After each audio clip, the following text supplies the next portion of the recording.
Operation हो जाते हैं कि टाइम ही नहीं मिल पाया सर लाइफ में। हाँ, बट फिर ये मेंटल स्टेबिलिटी कैसे लाते हो? जैसे एक आदमी को आपने देखा 18 नेट बोल्ट सिचुएशन क्यों नहीं सर, उससे पहले हमारी सिचुएशन हालत वो थी सर। हाँ। हमारी सिचुएशन हालत ये थी कि जैसे कि हम लोग जब आते हैं एक्सरसाइज करने के लिए आते हैं हम लोग कि भाई हमारे सीनियर को पता चल जाता है सर, ऐसा है देखो कि गए हमारे जैसे उन्होंने कितने एजेंट निकाल दिए, देन उन्हें पता चल गया कि इसका टर्नओवर है, इसको लाओ 2 महीने लाने के बाद बोलेंगे कि नंबर ये है, शाम को एक काम करो 4 बजे ग्राउंड पर आ जाना 08 पैक के साथ। उनको पता है भाई कि आपने कहावत सुनी है घोड़ा, आप घोड़े को खाना खिलाओ तो घोड़े से काम जरूर निकाल लो सर। अगर आपने घोड़े से काम नहीं निकलवाया ना, वो आपको गिराएगा, लात मारेगा। अगर आपने घोड़े से प्रॉपर काम निकलवाया है, वो घोड़ा बहुत शांत रहेगा सर, वो ज़्यादा लात नहीं मारेगा, उसके बाद कभी मालिक को नहीं गिराएगा। आप आजमा के देखना कभी भी हॉर्स को ओवर खिलाना, वो आपको 4 लात भी मारेगा, 2-4 बारी नीचे भी गिराएगा। जितना खाना खिला रहे हो उतना काम ले लो उससे डेली। सेम सिचुएशन यही है, हमारे ऊपर सीनियर्स लोगों को पता चल जाता है कि भाई है फर्स्ट एड है, एक तो लीव नहीं भेज रखा, कहाँ नहीं भेज रखा, छुट्टी नहीं भेज रखा इसको, क्योंकि पिछले 2 महीने से छुट्टी के लिए अप्लाई भी कर रहा है। ठीक है कि भाई घर जाना है, उसके बाद इसको ऑपरेशन में भेज दिया, अब इसको आते ही इसको दोबारा और कहीं भेजना है। ठीक है, अब जाती कि आदमी तो शाम को बोलेंगे आ जाओ भाई ग्राउंड पर आया, अब यहाँ से होगी आपकी 30 किलोमीटर की रनिंग 28 kg वेट के साथ। ठीक है, और एक जब वो आप दौड़ोगे ना, वो 28 kg 32 kg में बदल चुका होगा धीरे धीरे, क्योंकि इतना पसीना उसमें आ चुका होगा कि वेट भी बढ़ता रहेगा। जब आप 40 किलोमीटर दौड़ कर आओगे ना 6-7 घंटे के अंदर, और टाइमिंग भी उसमें बोल देंगे सीनियर की भाई टाइमिंग है 7 मिनट 15 सेकेंड, मतलब 7 मिनट 15 सेकेंड के हिसाब से आपको पर किलोमीटर निकालना है, और नहीं तो कल फिर दोबारा होगा। वो जब 40 किलोमीटर आएगा तो उसका समझ लो कि उसका 15 दिन का चला गया सर, बिल्कुल वो 15 दिन तक शांत है, बिल्कुल तरीके हैं सर। घोड़ा बना दिया 15 दिन तक वो कुछ नहीं बोलेगा सर, वो बिल्कुल शांत रहेगा, चीज़ है बिल्कुल। बट ये लव लाइफ और सेक्स लाइफ ना होना फ्रस्ट्रेट नहीं करता है? यार सर देखो कि है अपनी लाइफ के अंदर कि, क्योंकि ये भी बेसिक नीड है। और सीक्रेट अगर एजेंट को आप कह रहे हो कि 20 दिन तक इंसान नहीं दिख रहा, मतलब आदमी देखने के लिए तरस गया, ऐसा नहीं है डेफिनेटली। लेकिन एक्चुअली मैं आपको और बताऊं कि बहुत सारी ये सवाल में इसके एक्चुअली मुझे अगला सवाल पूछना है, इसलिए सवाल पूछ रहा हूं। मैं आपको, आपने एक लाइव देखी है सर? हाँ। आपने पिक्चरों में बॉन्ड की लाइव देखी है? हाँ। बेशक लड़की गोली 2 ही चीज होती है ना, बेशक लग्जरी गाड़ियां ना हो, चीजें ना हो, तो एक एजेंट को बाहर गर्ल्स की कभी कमी नहीं होती है सर लाइफ के अंदर। क्यों? मैंने आपको बोला ना, उसको इस चीज की कभी कमी नहीं होगी सर लाइफ। क्यों? कैसे? आपके पास फंड की कमी नहीं, हाँ। आपके पास सोर्सेज की कमी नहीं है। सोर्सेज आपके पहले से लोग एक्टिव हैं, सब चीज एक्टिव है, जो आपके कहने से कुछ भी करने के लिए रेडी है, तो आपको कमी किसी चीज की नहीं होगी सर। तो बेशक मैं आपको क्या कर रहा हूँ, बेशक आप फरारी गाड़ी में नहीं घूम सकते, लेकिन रूम के अंदर आप एक लड़की के साथ हो, कोई नहीं देख रहा है सर। फरारी गाड़ी में आपको देख लेंगे कि चलो यार पैसा है, मैं एक फरारी रेंट में ले सकता हूँ, अभी XYZ कहीं भी हूँ, मैं दुबई में हूँ, किसी भी जगह पर हूँ, फरारी में मुझे 10 देखेंगे, लेकिन मैं कहीं एक फ्लैट में रह रहा हूँ, मैं रूम के अंदर किसके साथ हूँ उसको कोई नहीं देखेगा सर।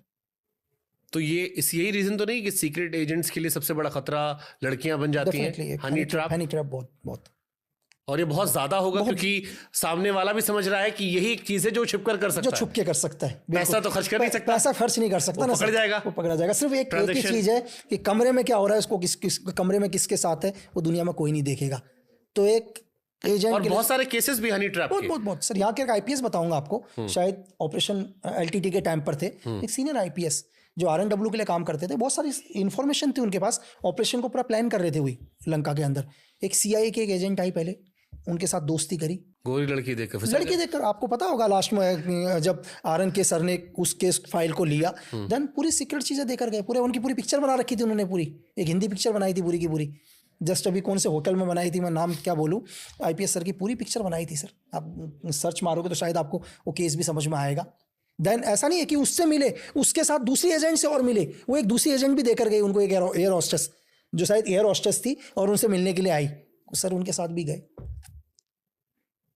तो ये इसकी ट्रेनिंग नहीं होती कि हनी ट्रैप से बचे कैसे? नहीं, ट्रेनिंग तो हनी ट्रैप, मैं जितनी बॉलीवुड की फिल्में देखता हूँ, सब में सबसे इजीएस्ट तरीका किसी एजेंट को ट्रैक करने का होता है, या किसी बड़े अधिकारी को, या किसी प्रधानमंत्री राष्ट्रपति तक। कई देशों में देखा मैंने कि अमेरिका ने वहां तक पहुंचा दिया है उनकी बीवियां बनवा के। मैं आपको बताता हूँ, रबुका अभी शायद फिजी के इस टाइम प्राइम मिनिस्टर है, शायद फिजी के, जो लास्ट टाइम शायद 1999 में जो उनकी गवर्नमेंट गिरी थी, एक लड़की की वजह से ही तो गिरी थी ना सर। एक एजेंसी ने पता लगाया कि रबुका की सबसे कमजोर चीज क्या है। रबुका सर की एक ही कमजोर चीज थी, लड़की थी। पूरे होटल को एजेंसी ने अपने हैंड ओवर में लिया जो, और दूसरी चीज जो लड़की उन्हें पसंद थी उस लड़की के टच में रहे, एजेंसी उनके टच में गई और बोली देख, एजेंसी क्या बोली, आज तो ठीक है कोई बात नहीं, 10 साल के बाद कोई नहीं पूछेगा, एज भी चली जाएगी। नहीं वो तो फिर साम दाम दंड भेद भी होगा ना सर, उस लड़की की भी कोई कमजोरी रही होगी, कोई मजबूरी रही होगी, आपने वो नस दबा दी। डेफिनेटली लास्ट टाइम में पूरी की पूरी एक पिक्चर बनाई उनकी, और इलेक्शन के टाइम में गए और रबू का गवर्नमेंट गिरी थी 1999 में, फिजी की गवर्नमेंट, सिर्फ एक लड़की की वजह से सर। तो सीक्रेट एजेंट की अब ट्रेनिंग होती है, नहीं ट्रेनिंग में तो ये लड़की से कंट्रोल करना सिखाते नहीं सिखाते? डेफिनेटली सर, पता सबको होता है, हर बंदे को पता है ये गलत है, देखो पता सबको है क्या सिगरेट पीने ऐसा यार, सबको पता है भाई, लिखा है सिगरेट के डब्बे में भाई सिगरेट मत पीना, कैंसर से मर जाओगे, पता सबको है, लेकिन बोलता है कोई बात नहीं, एक पी लूंगा तो क्या हो जाएगा, एक पी लूंगा तो क्या हो जाएगा। और आपको मैं एक चीज और बताता हूँ, दुनिया के अंदर इस धरती में आज आप मुझे सबसे बड़ा कोई नशेड़ी ला दो जो रोड के ऊपर पड़ा रहता है या जो दुनिया का सबसे बड़ा ड्रग में ढल चुका है, जब इसने इस दुनिया में पहली बार सुना होगा ना सर, फर्स्ट टाइम, तो फर्स्ट टाइम उसने सिर्फ ये कहा होगा यार मैं चख लेता हूँ, टेस्ट तो कर लूँ, क्या फर्क पड़ रहा है। पहली बार पहला शौक, पहला ही मना करना होता है, पहला ही शौक होता है सर दुनिया में। वो पहला शौक क्या बनता है उसकी, मजबूरी, पहले आदत बनता है और आदत से फिर बनता मजबूरी। आपको ये नहीं पता चलेगा आपका शौक कब आदत बना और कब मजबूरी, और मजबूरी में आप फिर कुछ भी करोगे सर। आप पे कभी हनी ट्रैप क्वेश्चन या कोई दोस्त ऐसा जिसको बहुत क्लोजली आपने देखा हो? सर देखो, या किसी दोस्त को बचाया लड़की के चक्कर में? नहीं, मतलब हनी ट्रैप तो बहुत बारी, आज भी मैं ये बोलता हूँ सर, क्योंकि अभी भी इंडिया में रोज अधिकारी पंजाब से लेकर जो आता रहता है कि पाकिस्तान में डेटा दे रहे थे, ये यहाँ ये कर रहे थे, वहाँ ये कर रहे थे, और ये तो वो कुछ है जो निकल आते हैं। नहीं सर, मैं आपको 2019 का, मैं अभी आपको 2024 में बताऊंगा, 19 के बाद भी अभी कम से कम हजारों मैसेज होंगे मेरे पास इंस्टा में पड़ा हुआ, आज भी हजारों मैसेज पड़े इंस्टा में, और मैं डेफिनेटली बोल सकता हूँ उसमें 2 या 3 तो ऐसा कोई होगा जो किसी एजेंसी के लिए काम कर रही है। अब वो डिपेंड करता है। अब लेकिन एक चीज और है, मैं उन 3 के चक्कर में उन 1000 लोगों को भी क्या कर रहा हूं सर, इग्नोर कर रहा हूं, क्योंकि मुझे नहीं पता उन 1000 में से वो 3 कौन है। तो मुझे, चलो इसको और मॉडिफाई करता हूं, एक सीक्रेट एजेंट जब शादी करता है क्या बीवी का भी वेरिफिकेशन करवाता है कि यार बीवी ऐसा ना हो कि बीवी नहीं, अरे बीवी नहीं सर, बीवी के रिश्तेदार दूर दूर तक भी, इसके चाचा, ताऊ, मामा, जीजाजी, जो भी आसपास के दूर होंगे, इसके जीजाजी कम्युनिस्ट तो नहीं है, ठीक है, इसके जीजाजी कांग्रेस के अंदर तो नहीं है, इसके जीजाजी आरएसएस के तो नहीं है, इसके चाचा जी का भाई का बेटा कभी जेल तो नहीं गया, वो पूरा, ये तो लड़की नहीं सर, इसके दूर के। मैं आपको एक चीज और बताऊं, इस देश में कम्युनिस्ट या आरएसएस को ज्वाइन करके आप इस देश के प्रधानमंत्री भी बन सकते हैं सर। आप आरएसएस कम्युनिस्ट को ज्वाइन करके एजेंसी ज्वाइन नहीं कर सकते सर।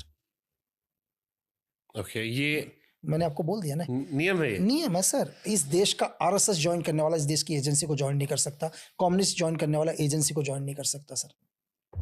आइडियोलॉजी से रूल्स है, अलाउड नहीं है सर। बट बाप दादा कांग्रेस में रहे हो तो क्या चीज, कांग्रेस में रहे? नो पॉलिटिकल, किसी भी पॉलिटिकल पार्टी में नो पॉलिटिकल कनेक्शन सर, कोई पॉलिटिकल कनेक्शन। कितनी पीढ़ी तक का?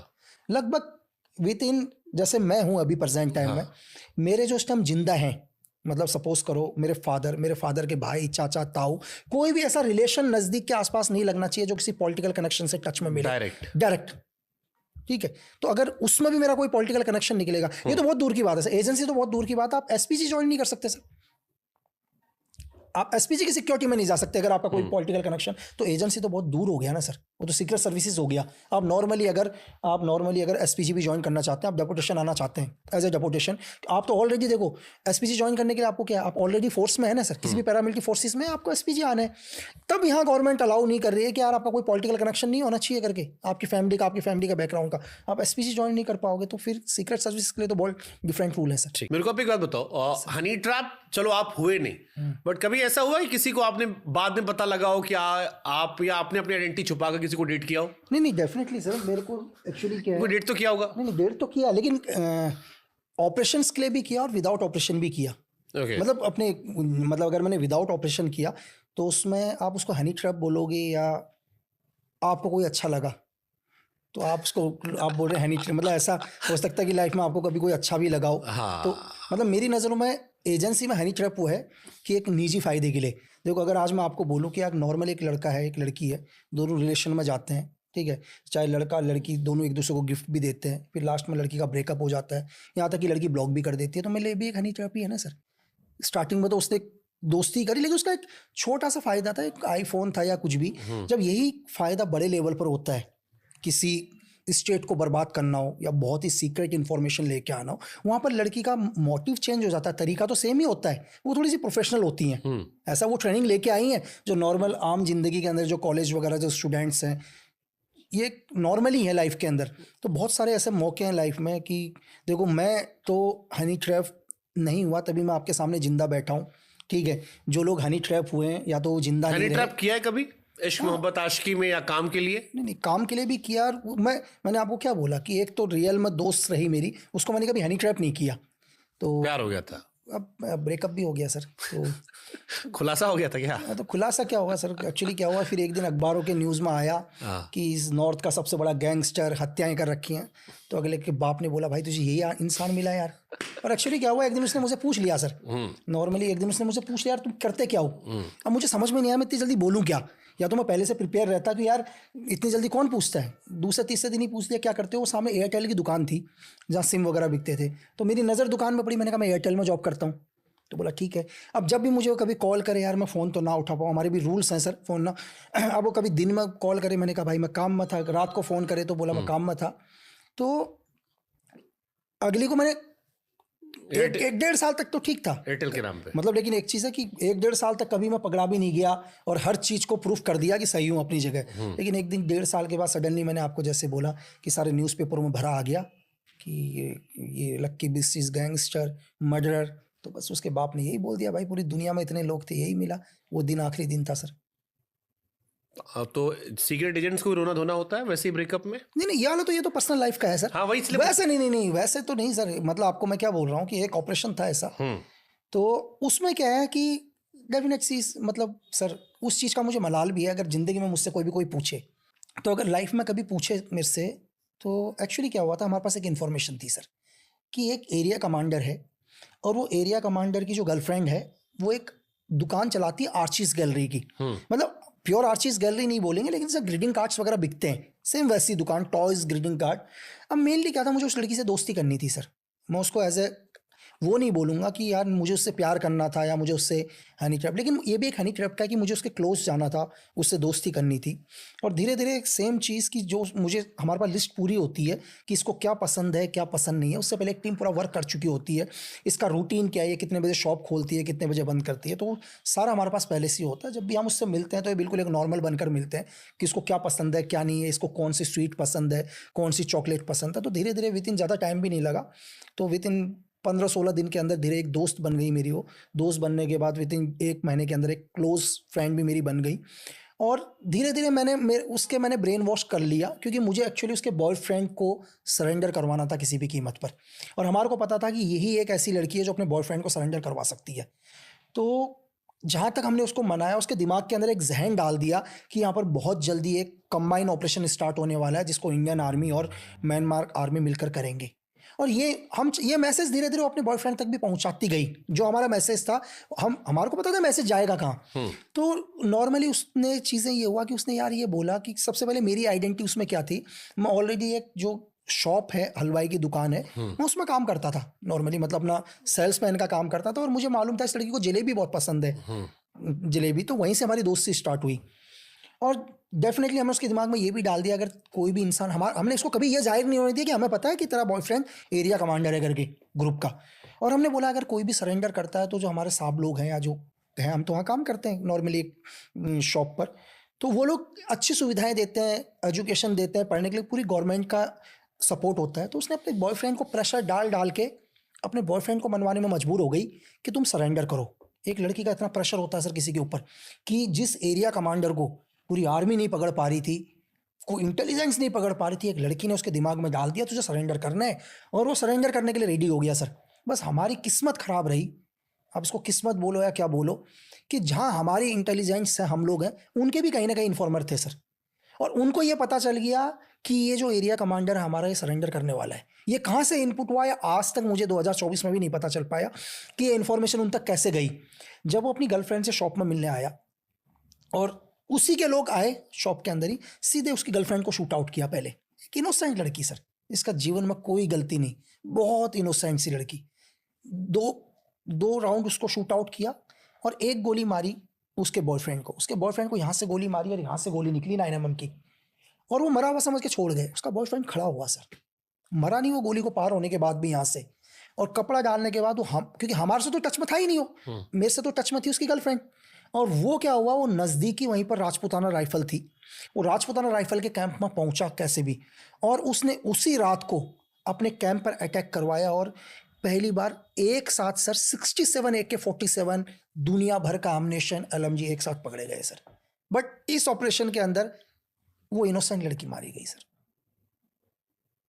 हो सकता है आपकी टीम में भी कोई नहीं सर, कोई भी, देखो मैं आज तक ही नहीं पता चल पाया मुझे, तो मुझे इस चीज का भी दुख है कि मतलब। तो how you handle all this mentally, कैसे मैनेज करते हो? मैं आपसे क्या कह रहा हूँ, मैं आज तक भी नहीं भूल पाया सर। मैं आज तक भी कभी जब उन पल को याद करता हूँ कि मतलब यार, मैं आपको मतलब उसकी तस्वीर मेरे सामने आज भी आती है। मैं आज भी वो चीज़, मतलब जिस ईयर की भी वो रही, मैं आज भी नहीं भूल पाया। इस वजह से कि उसकी डेथ हुई है, इस वजह से कि आपको भी थोड़ा अटैचमेंट हो गई थी? नहीं, मेरे को अटैचमेंट नहीं हुई थी सर मुझे मरने का दुख है, अटैचमेंट मेरा कुछ नहीं था। लेकिन एक इनोसेंट लड़की मारी गई सर, जो इस ऑपरेशन का हिस्सा नहीं थी। देखो उसका बॉयफ्रेंड मारा जाता, उसका बॉयफ्रेंड तो आज भी जिंदा है और आज भी वो गवर्नमेंट के लिए काम करता है सर, आज भी काम करता है गवर्नमेंट के लिए, अंडर गवर्नमेंट के साथ ही काम करता हो। उसका बॉयफ्रेंड वहाँ मर जाता, मुझे कोई अफसोस नहीं होता सर, क्योंकि उस ऑपरेशन में उस लड़की को लेके मैं आया सर।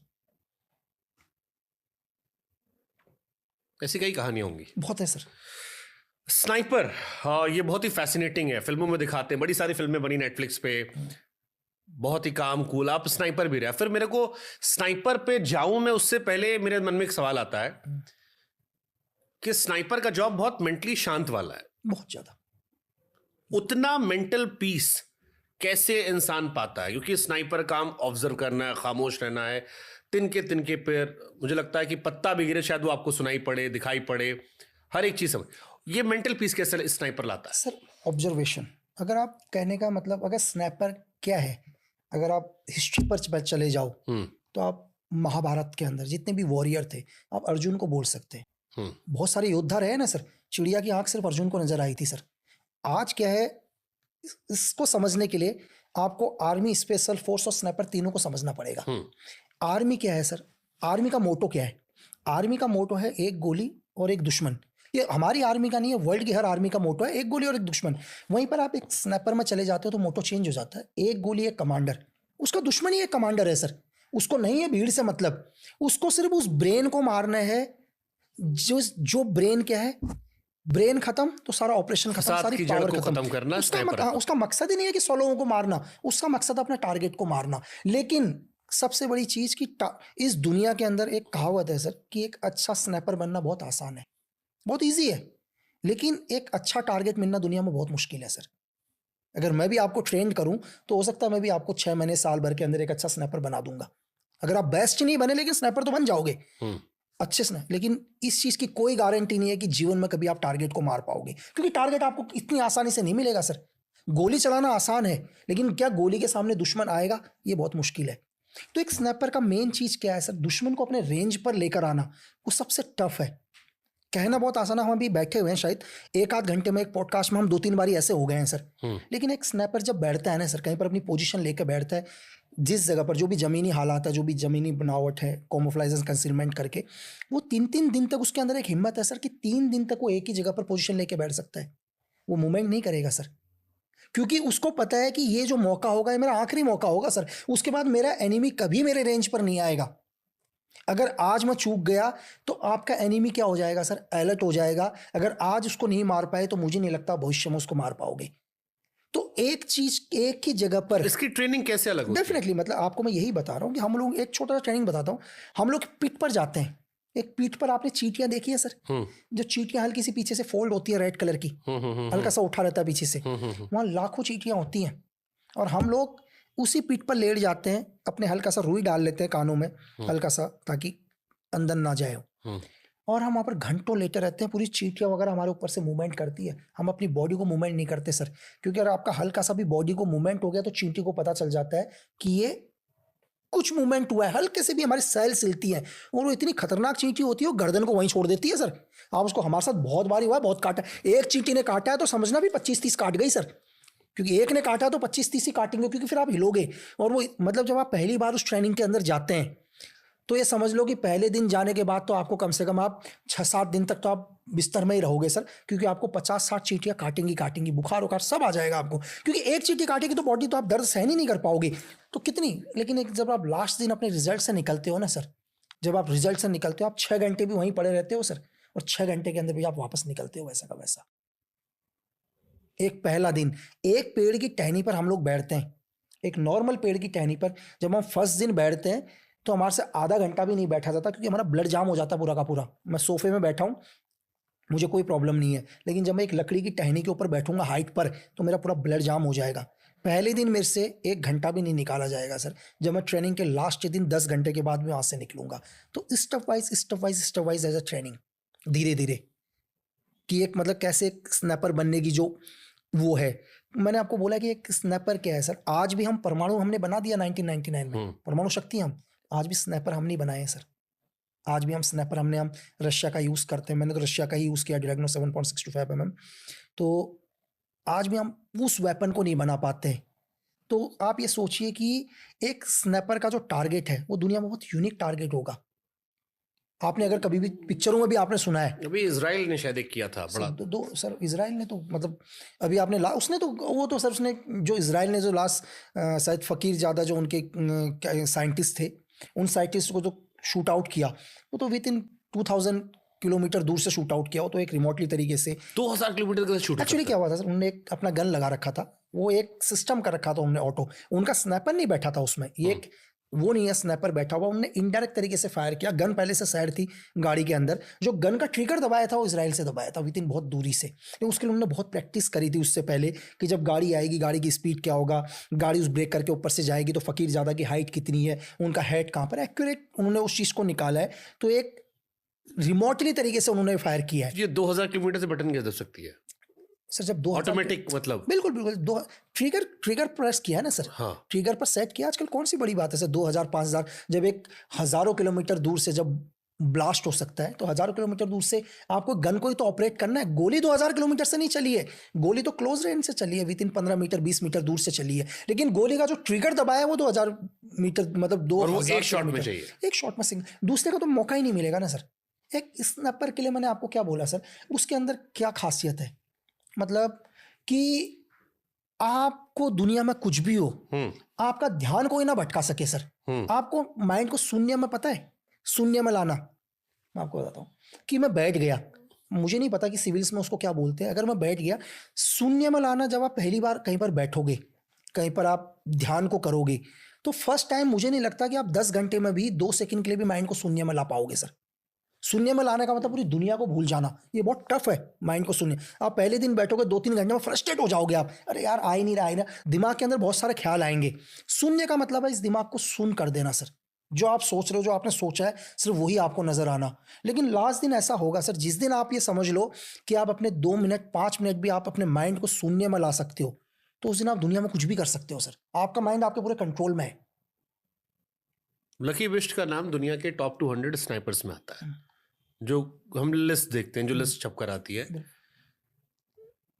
स्नाइपर की क्वालिटीज थोड़ा मेरे को बताओ ना, बहुत फैसिनेटिंग ये कहानी है सर। मैं आपको बताता हूँ कि मेरा जो टारगेट है, मैं क्या करता हूँ, मेरी एक रेंज है सर, मुझे अपने ऊपर काबिलियत है कि मुझे भरोसा कि मेरा आर्क ऑफ फायर सही हो, मतलब आर्क ऑफ फायर वैसे सिविल में समझाता हूँ, जो रेंज है वो क्लियर होनी चाहिए, मतलब जो मेरा टारगेट है उसके बीच में कुछ नहीं होना चाहिए चीज़ें, मुझे जो एनिमी नजर आए वो क्लियर नजर आए।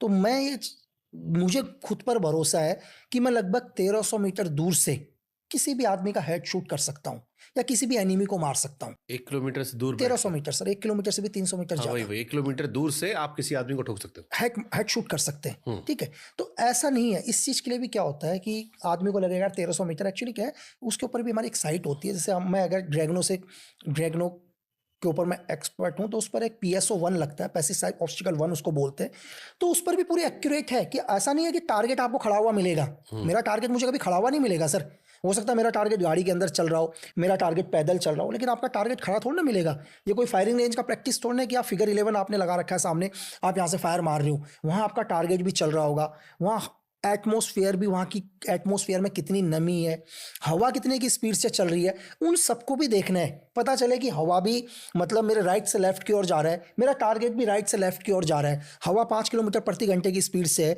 सेम टारगेट भी मेरा 5 किलोमीटर प्रति घंटे की स्पीड से चल रहा है, तो मुझे गोली उस हिसाब से चलानी पड़ेगी सर। मुझे अपनी PSO को उस हिसाब से सेट करना पड़ेगा। अब एक सवाल मेरे मन में हो रहा था, ये स्नाइपर्स जो होते हैं, जैसे मैंने पढ़ा शायद 3100 मीटर बेस्ट है, 3500 metre Canadian snapper sir, Canada के 3.5 किलोमीटर, 3.5 किलोमीटर दूर बैठ के उसने ठोक दिया। जो बेस्ट आज तक का वर्ल्ड का जो बेस्ट रिकॉर्ड है वो 3500 मीटर समथिंग है सर। तो ये अगर स्नाइपर्स ओलंपिक में आने लगे तो ओलंपिक के तो पूरे डायनामिक्स चेंज हो जाएंगे सर। वो देखो, वो एक डिफरेंट चीज है सर, ये एक डिफरेंट चीज है, वो एक मिलिट्री एक डिफरेंट है, गेम एक डिफरेंट है सर। अगर आप मुझे सपोज ये बोलो कि जैसे फौज के बहुत सारे लोग बाद में जाते हैं ओलंपिक्स में आते हैं, बिल्कुल। जैसे अभी मैंने एक लास्ट ओलंपिक में देखा, उन्होंने बिना ग्लासेस के नॉर्मल कैप ला के शॉट कर दिया। डेफिनेटली सर, डेफिनेटली, बिल्कुल। और वो हिट हुआ, सिल्वर शायद मेडल उन्हें मिला, बिल्कुल। तो ये इसी बैकग्राउंड के लोग रहते हैं, मतलब ये अगर स्नाइपर्स की दुनिया के लोग आने लगे। हाँ, लेकिन सर अगर मैं आपसे एक चीज पूछ रहा हूँ कि चलो ये भी ठीक है, आपको अगर ये मेरा पॉइंट ऑफ व्यू है सर, कि आप क्या चाहते हैं कि आपका एक स्नाइपर दुनिया को सेव करे या एक ओलंपिक का मेडल लेकर आए, वो ज्यादा बेटर है सर? नहीं, ऑब्वियसली बात सेव करे, दुनिया सेव करे, बट जैसे राजवर्धन सिंह राठौड़ साहब थे, वो कर्नल थे, वो आ गए, बिल्कुल, उन्होंने इंडिया के लिए सिल्वर जीता।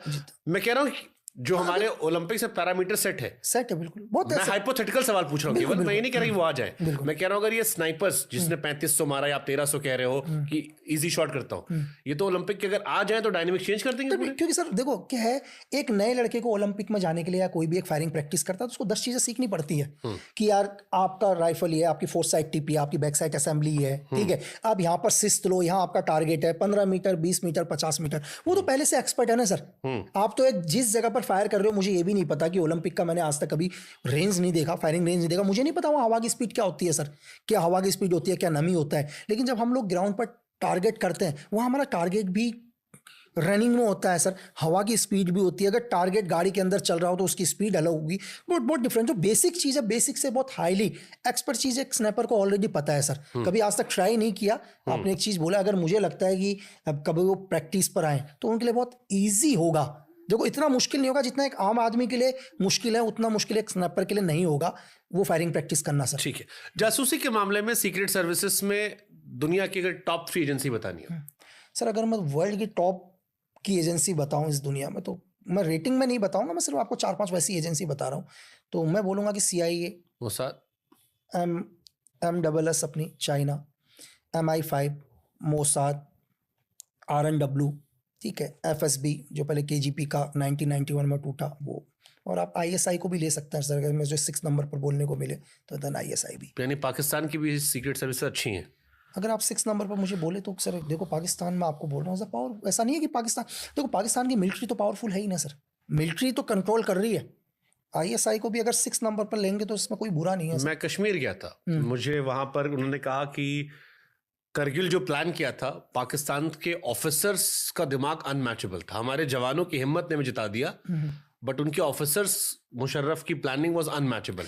पाकिस्तान के ऑफिसर्स और हिंदुस्तान के जवान अगर ये दोनों एक साथ हों तो ये डेडली कॉम्बिनेशन है। 100%, ये आपको जिसने भी बोला है उसने 100% सही बोला है सर।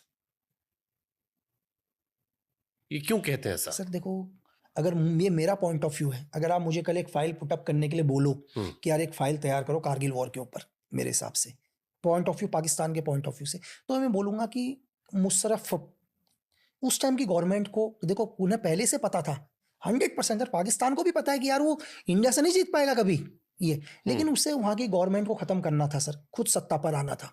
देखो कारगिल वॉर हुआ, पावर किसके पास आई? जनरल परवेज मुशर्रफ के पास आई सर, तख्ता पलट हुआ ना उसके बाद। एक आर्मी के जनरल ने वहां की तख्ता पलट करने के लिए, पावर लेने के लिए हजारों लोगों को मरवा दिया सर। दुनिया में कश्मीर का मुद्दा शांत पड़ा था, वो फिर से हाईलाइट हो गया। हाईलाइट हुआ ना, सिर्फ क्यों? क्योंकि पता है ना सर, देखो जब एक दो देशों में वॉर होगा सर, आप कभी भी, मैं आपसे एक चीज पूछता हूं, आप पुलिस को कब तारीफ करते हो? जब क्राइम बढ़ता है तभी तो पुलिस की तारीफ होती है, नहीं तो क्यों पूछोगे सर? पुलिस वालों ने ये एनकाउंटर किया, वो किया, तो पुलिस की तालियां। आप आर्मी को क्यों तालियां बजाते हो सर? क्यों जब देश में कोई बड़ा ऑपरेशन होता है तभी तो बिल्कुल माला एलाई लेके आते हैं ना सर कि यार क्या ऑपरेशन किया, उनकी वैल्यू तभी होती है ना सर। तो पाकिस्तान का आर्मी को कब पावर मिलेगी सर? पूरा का पूरा कंट्रोल वहां के प्राइम मिनिस्टर से हटकर कब होगा?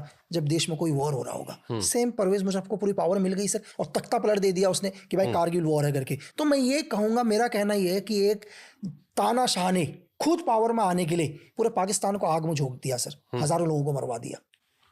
अभी भी उनके ऑफिसर्स वैसे ही हैं? बिल्कुल जबरदस्त सर। मतलब एक कहावत है, मतलब मैं आपको बता रहा हूँ सर, अमेरिकन मतलब ये वेपन। मुझसे आर्मी ही नहीं कहा क्योंकि मैं तो वही सुनकर आया मैं था। बोल रहा हूँ sir, American weapon, Pakistani officers, Hindustan के जवान पूरा वर्ल्ड जीत लें सर।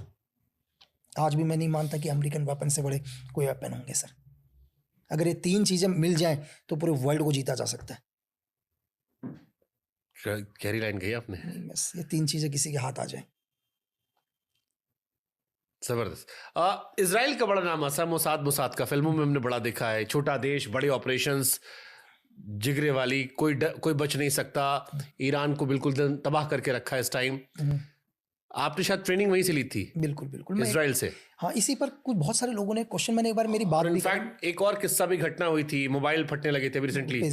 पेजर। तो पेजर वाले को भी मैंने कहीं सुना कि शायद इसकी ट्रेनिंग 2004-05 में ही आप लोगों ने कर ली थी या देखा था आप लोगों ने वहां पे? हाँ जी, मैंने कहा ना अभी शायद 2005 के आसपास की टेक्नोलॉजी थी, जो प्रोसीजर था कि आईडीज किस तरह से ब्लास्ट होंगी। तो ये 2005 की, आज से 2024 चल रहा है सर। ये जो 2005 में ही ये चीज़ें, जब एक्सप्लोजिव की ट्रेनिंग, जब आईडी की ट्रेनिंग हुई थी, बीडी की ट्रेनिंग, तो इन प्रोसीजरों को उसी टाइम बता दिया था कि कैसे हो सकता है करके, किस तरह से नुकसान पहुंचा सकते हैं, मतलब एनिमी हमें किस तरह से नुकसान पहुंचा सकता है। देखो मोसाद के पास सर बहुत सारी चीज़ें हैं। एक तो क्या, पहली चीज़ क्या है, वो अपने हर ऑपरेशंस को बताते भी हैं। हम लोग अपने हर ऑपरेशन को नहीं बताते दुनिया के सामने सर।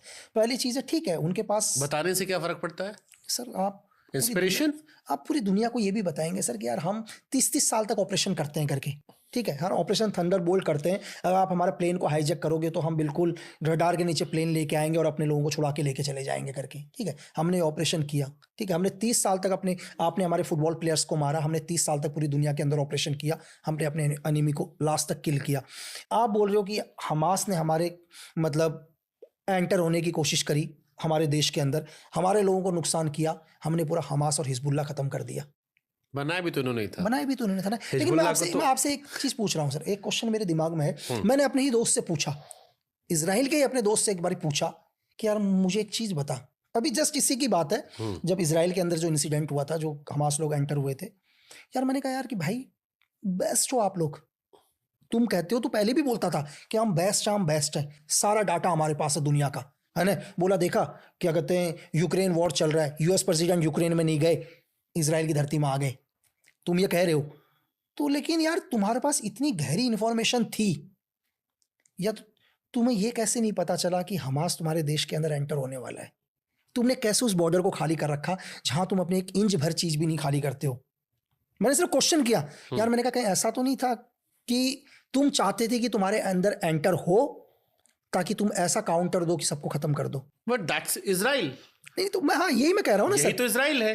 तो हिजबुल्लाह की कहानी जब मैंने पढ़नी शुरू करी तो यही तो था कि नरम दल था, दुनिया में एक स्टैंड लेने की वजह नहीं मिल रही थी, तो शुरुआत में गरम दल बनाया। बिल्कुल, मैं यही, वो हमें ढेला मारेंगे, हम तोप छोड़ा देंगे। तो मैं यही कह रहा हूँ ना सर कि इससे मैंने तो उसका जवाब नहीं था, गुस्सा हो गया मेरे ऊपर। मैंने कहा देख, अगर तुम पहले एक्शन करते तो सारी दुनिया तुमको बोलती तुम एक्शन कर रहे हो, अब तुम्हारे को मौका मिल गया, हम तो बदला ले रहे हैं, तुमने हमारे 1000 लोग मारे, हम तुम्हारा निस्तो नाबूद खत्म कर देंगे करके। तुम चाहते थे कि तुम्हारे ऊपर कोई पंच मारे ताकि तुम उस पंच का जवाब दो और दुनिया तुम्हारा फेवर करे, तुम तो सिर्फ बदला ले रहे हो। मेरा दांत टूटा, मैंने तेरा मुंह फोड़ दिया। तो उसका कोई जवाब नहीं था उसके पास। But that's how Israel works. ये मुझे ऐसा लगता है सर, देखो नहीं, बट ये सच है, ये इजराइल को जितना हमने भी पढ़ा लिखा समझा, अगर आप इजराइल का ज्योग्राफिकल डायमेंशन भी देखो 100% कैसे बढ़ा, धीरे आया पूरा कैप्चर कर लिया सर। आज देखो ना आज आप सीरिया का हाल देख लो सर। बोलते यार मैंने तो कल भी शायद उसने 309 मिसाइल्स सीरिया के ऊपर डाली हैं कि मैं तो भाई इसलिए मिसाइल डाल रहा हूं कि मैं नहीं चाहता ये वेपन क्या कहते हैं विद्रोहियों के हाथ लग जाए। बताओ, तो पॉलिसी है सर, जहाँ हम मतलब मैंने आपको अभी भी लास्ट निष्कर्ष यही है सर कि जहाँ जितना हम सोचते हैं, जहाँ हमारी सोच खत्म हो जाती है, वहाँ से एजेंसी सोचना शुरू करती है सर, जो हम कभी सोच भी नहीं सकते। तो ये पेजर वाला जो था ये इतना शॉकिंग क्यों लगा लोगों को? बहुत इजी है सर, ये तो आप कह रहे हो 2005 चल रहा है। बहुत इजी है। मैं एक्चुअली क्या है, देखो ये प्रोसीजर तो पूरा पता है कि इजराइल को कैसे इन्फॉर्मेशन मिली, हम उसके ऊपर नहीं जाएंगे कि इजराइल को इन्फॉर्मेशन मिली कि हिजबुल्लाह मोबाइल को छोड़ेगा, ठीक है, उनको एक इनपुट मिल गया कि ऑलरेडी हिजबुल्लाह के अंदर उनके खुद के इन्फॉर्मर थे, खुद के एजेंट थे, उनने बोल दिया यार हिजबुल्लाह मोबाइल से बात नहीं करेगा क्योंकि तुम लोग मोबाइल का डाटा तुम्हारे पास है, तुम ट्रस्ट करते हो। हम लोग किस पर आएंगे, हम लोग रेडियो फ्रीक्वेंसी के ऊपर आएंगे, जो फ्रीक्वेंसी पेजर के ऊपर चलती है। तो ये पहले से पता था। अब इजराइल को पहले से पता है यार कि कहीं ना कहीं ये लोग पेजर को खरीदेंगे, तो इजराइल ने ऑलरेडी एक फेक कंपनी खड़ी करी, सेम चीज। लेकिन मैं आपको एक चीज बताऊं, फेक कंपनी खड़ी करी क्योंकि अब एक बड़ी कंपनी ने उनको दे दिया, हाँ तुम पेजर बनाओ, उसको लगाया कि ठीक है मुझे तो अपने परसेंटेज मिल जाएंगे, कंपनी मुझे नॉर्मली पेजर बनाकर दे रही है। इजराइल ने जितने भी पेजर बनाए 2, 4, 5 हज़ार पेजर, तो 3 हज़ार वहां बताते हैं, उन पेजरों के अंदर उसने ऑलरेडी एक आईडी फीड कर रखी थी। देखो कोई भी एक आईडी बनने के लिए 4 चीजों का होना बहुत जरूरी है दुनिया के अंदर। कोई भी आईडी, इम्प्रोवाइज एक्सप्लोसिव डिवाइस, ठीक है, ये वो है जिसको इंसान अपने दिमाग से बनाता है, जो किसी भी ऑर्डिनेंस फैक्ट्री में नहीं मिलता, चाहे उसको इंडियन ऑर्डिनेंस फैक्ट्री बोलो या इजराइल ऑर्डिनेंस फैक्ट्री बोलो, वर्ल्ड की कोई भी। इसके अंदर 4 चीजें हैं, जब तक ये 4 चीजें नहीं मिलती हैं। सबसे पहली चीज क्या है इसमें, पावर सोर्स, ठीक है, पावर सोर्स के बाद दूसरी चीज है इसमें एक्सप्लोसिव, तीसरी है इसमें डेटोनेटर, चौथी है मैकेनिज्म।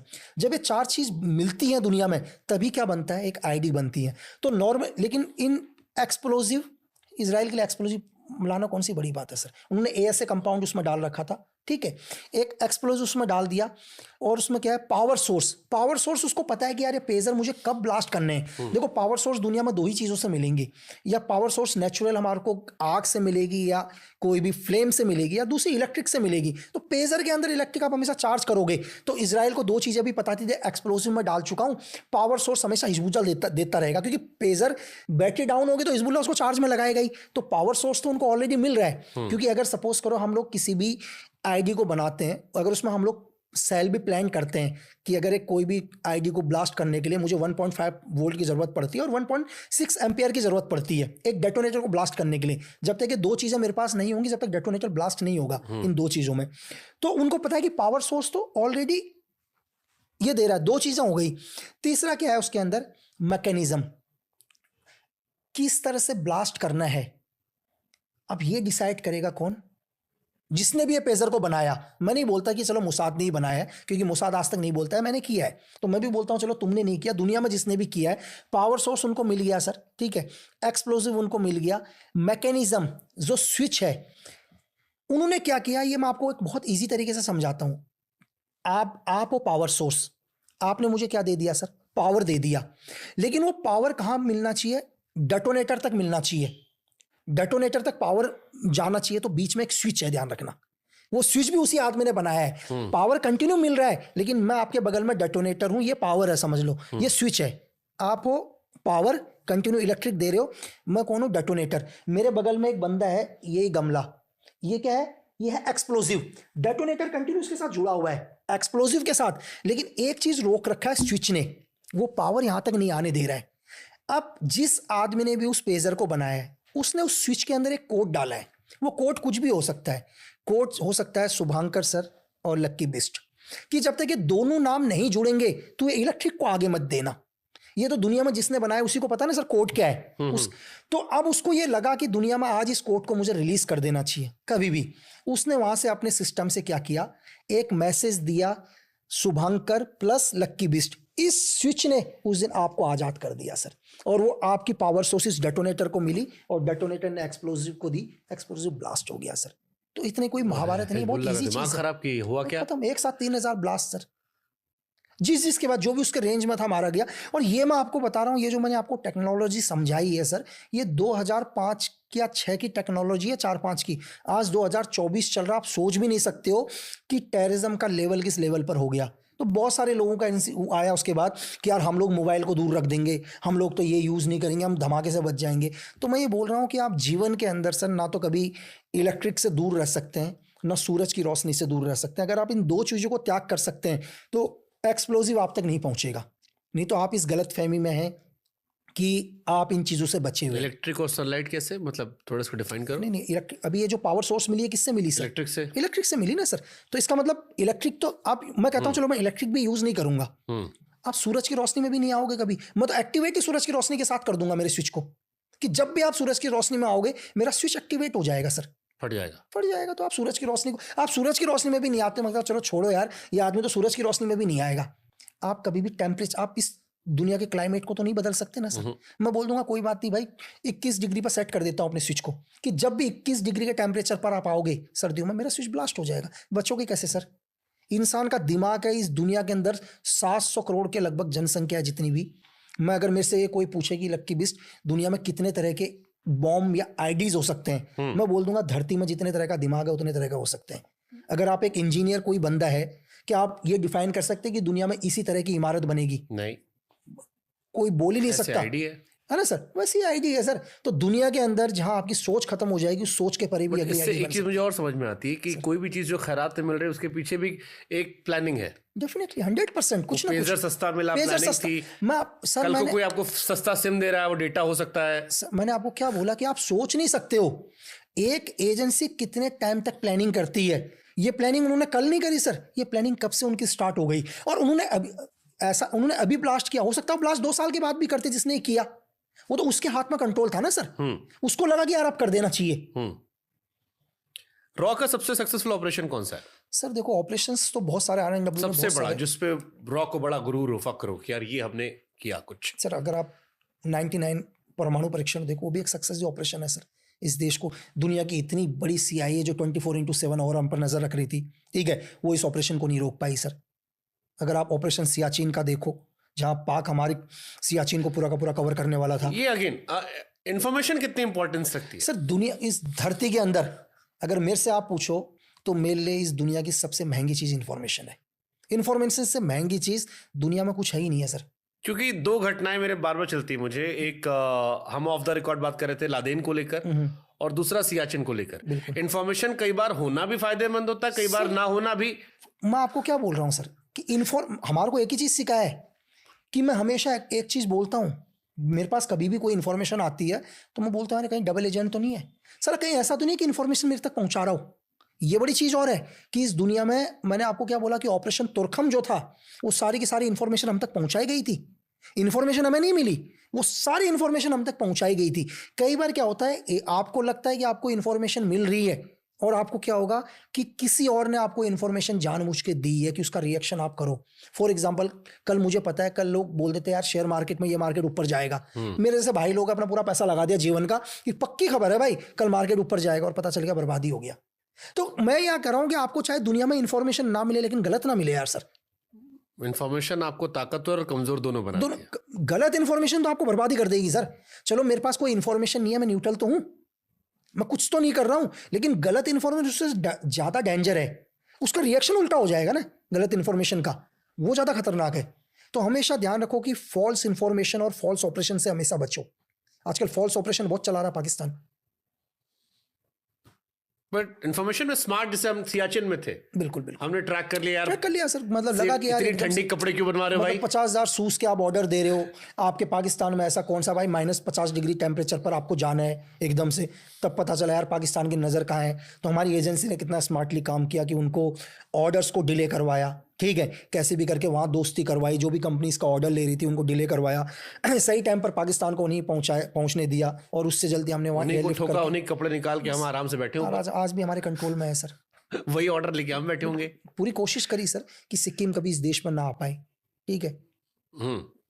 CIA की तो पूरी कोशिश थी ना सर कि ना आए सिक्किम, तब भी आज हमारे देश का हिस्सा है सर, हिंदुस्तान का एक अंग है। बट ये तो तारीफ वाली बात हुई। अब इसमें कई सारे आते हैं जो क्वेश्चनेबल भी होते हैं, फेलर के, जैसे इंदिरा जी का, बिल्कुल, राजीव गांधी जी का, देश के 2 प्रधानमंत्री हमारे शहीद हो गए, हम बचा नहीं पाए। सीक्रेट एजेंसीज पर क्वेश्चंस आज भी होते हैं। करगिल में सीक्रेट एजेंसीज के रोल पर बहुत सारे क्वेश्चन होते हैं कि हमारे पास गडरियों के जरिए इन्फॉर्मेशन आई थी, हमने नहीं किया, और इनिशियल डेज में कहा गया कि कुछ ऐसे ही चुटपुट लोग हैं, वो कितने खतरनाक हो गए, ऊपर एस्टैब्लिश हो गए, हमें पता तक नहीं लगा। डेफिनेटली सर, हाँ बिल्कुल। तो ये एजेंसीज के जो फेलर हैं, ये क्या सबक देते हैं, और इनसे क्या, मतलब कैसे आप लोग ओवरकम करते हो? सर देखो, जो भी केस स्टडीज हम लोग पढ़ते हैं, हम इसलिए ही पढ़ते हैं यार, हमसे क्या सिक्योरिटी। सबसे बड़ा फेलर क्या है इंडिया में, रॉ का या सीक्रेट एजेंसीज का फेलर? सर अगर मेरे से, ये मेरा पॉइंट ऑफ व्यू है, इसको मैं अपना ना तो एजेंसी का पॉइंट ऑफ व्यू बोलूंगा ना किसी और का, मेरे लिए एक आउटा ऑपरेशन सर, अगर एक सही लीडर होते उस टाइम तो आज पाकिस्तान कभी परमाणु शक्ति नहीं होता सर।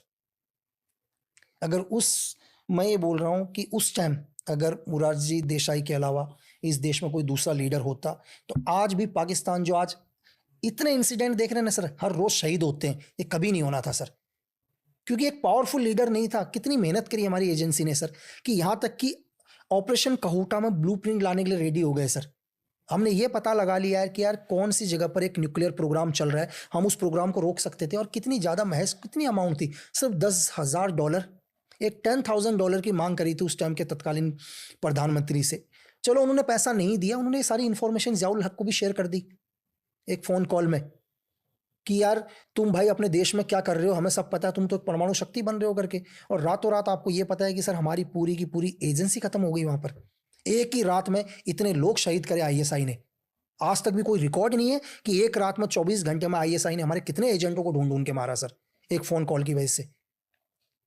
जबकि कितनी मुश्किल से हम वो इन्फॉर्मेशन लेकर आए। सिर्फ एक ही परमिशन मांगी थी कि सर आप हमारे को परमिशन दो, एक छोटा सा अमाउंट है। हमने एक वहाँ के एक मेन साइंटिस्ट को भी अपने हैंड ओवर में ले लिया और वो बोलता है कि मुझे सेफ पाकिस्तान से निकाल दो, और $10,000 में हमारी डील हो चुकी है, पूरा का पूरा ब्लूप्रिंट देने के लिए रेडी है। हम एक स्ट्राइक करेंगे और उसको डिस्ट्रॉय करेंगे पूरा का पूरा। बोल दिया उस टाइम भाई आपके पाकिस्तान के इंटरनल मामलों में आप हस्तक्षेप मत करो। तो आप इसको फेलियर किसका बोलोगे सर?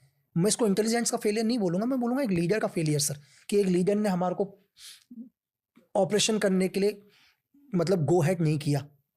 तब आज परमाणु शक्ति है सर पाकिस्तान। उसमें भी कई फिल्में बनी शायद, मिशन मजनू या कोई एक फिल्म आई थी सेम इसी पे थी कि कैसे वहां पर हम पहुंच गए, सब कुछ हमने कर लिया, लेकिन लास्ट मोमेंट पे हम फंस गए। लीडर ने नहीं दिया सर। और अगर आप जैन बोलते हो सर राजीव गांधी, तो राजीव गांधी ऐसा है सर, हमने उस प्रोग्राम पर जाने के लिए RNW ने मना किया सर, आपको थ्रेट है करके, आप थ्रेट है मत जाओ। ऐसा नहीं है, इनपुट दिया है, थ्रेट है, लेकिन उन्होंने करना है सर। एक लीडर के लिए क्या होता है, जब भी मैं सीक्रेट सर्विस से, मैं जब NSG कवर में भी आया हूँ, मैं बहुत सारे लीडर्स के साथ रहा हूँ, तो मैंने चीज़ बहुत महसूस करी है। एक मैं ही ये बोलता हूँ लीडर के लिए सबसे ज़्यादा इंपॉर्टेंट क्या है सर? पब्लिक है सर। सर जब पब्लिक ही नहीं होगा तो लीडर कैसे होंगे सर? एक लीडर जनता से दूर नहीं रह सकता है सर, क्योंकि उसको पब्लिक में जाना ही पड़ेगा। तब राजीव गांधी के केस के अंदर सेम चीज बोली गई थी, सीक्रेट सर्विसेज की चीज थी कि सर आप इस प्रोग्राम को विड्रॉल करो, कि कहीं ना कहीं थ्रेट है आपके लिए, लेकिन एक्यूरेट थ्रेट तक नहीं पहुंच पाए, पर्टिकुलर टारगेट तक नहीं पहुंच पाई इंटेलिजेंस। चलो उस चीज को हम मान सकते हैं, लेकिन उसके बावजूद भी उस टाइम के एक्स प्राइम मिनिस्टर, शायद Rajiv Gandhi ex prime minister थे, और उन्होंने वो प्रोग्राम किया सर।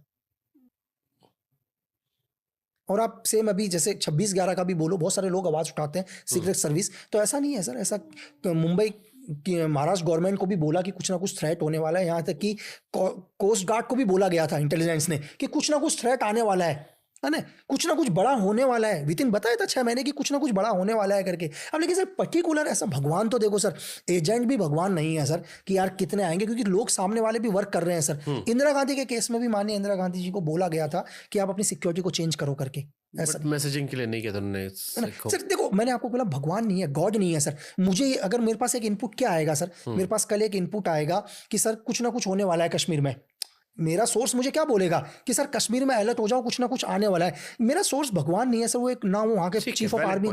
अजीत डोभाल साहब के आने के बाद क्या बदला? क्योंकि डोभाल साहब को लोग कहते हैं कि वो जेम्स बॉन्ड है, उनके किस्से मैंने बहुत सुने, पाकिस्तान में रहे, वो भिखारी बनकर रहे, बड़े सारे किस्से कहानियां चलते हैं। डोभाल साहब के आने के बाद ऐसे टेररिस्ट अटैक भी नहीं सुनाई पड़ रहे, कम सुनाई पड़ रहे। सिर्फ एक आप पुलवामा को छोड़कर आप 2014 के बाद कोई इंसिडेंट ही नहीं बता सकते सर, जबकि नेशनल सिक्योरिटी तो सेम है ना सर। इससे पहले भी NSA कोई बैठे, सेम चीज है, आर्मी हमारी सेम है, सीक्रेट सर्विसेज सेम है, लेकिन 2014 के बाद आप देख लो ना सर, आज आप कश्मीर का हाल देख लो सर, आज और ऑपरेशन ऑल आउट जाके देख लो, आज दुनिया के अंदर जो भी ऑपरेशन चल रहे हैं, अगर पुलवामा हुआ तो उसका काउंटर क्या दिया सर, एक्शन क्या किया गवर्नमेंट ने, खत्म करके दे दिया ना सर पूरा का पूरा।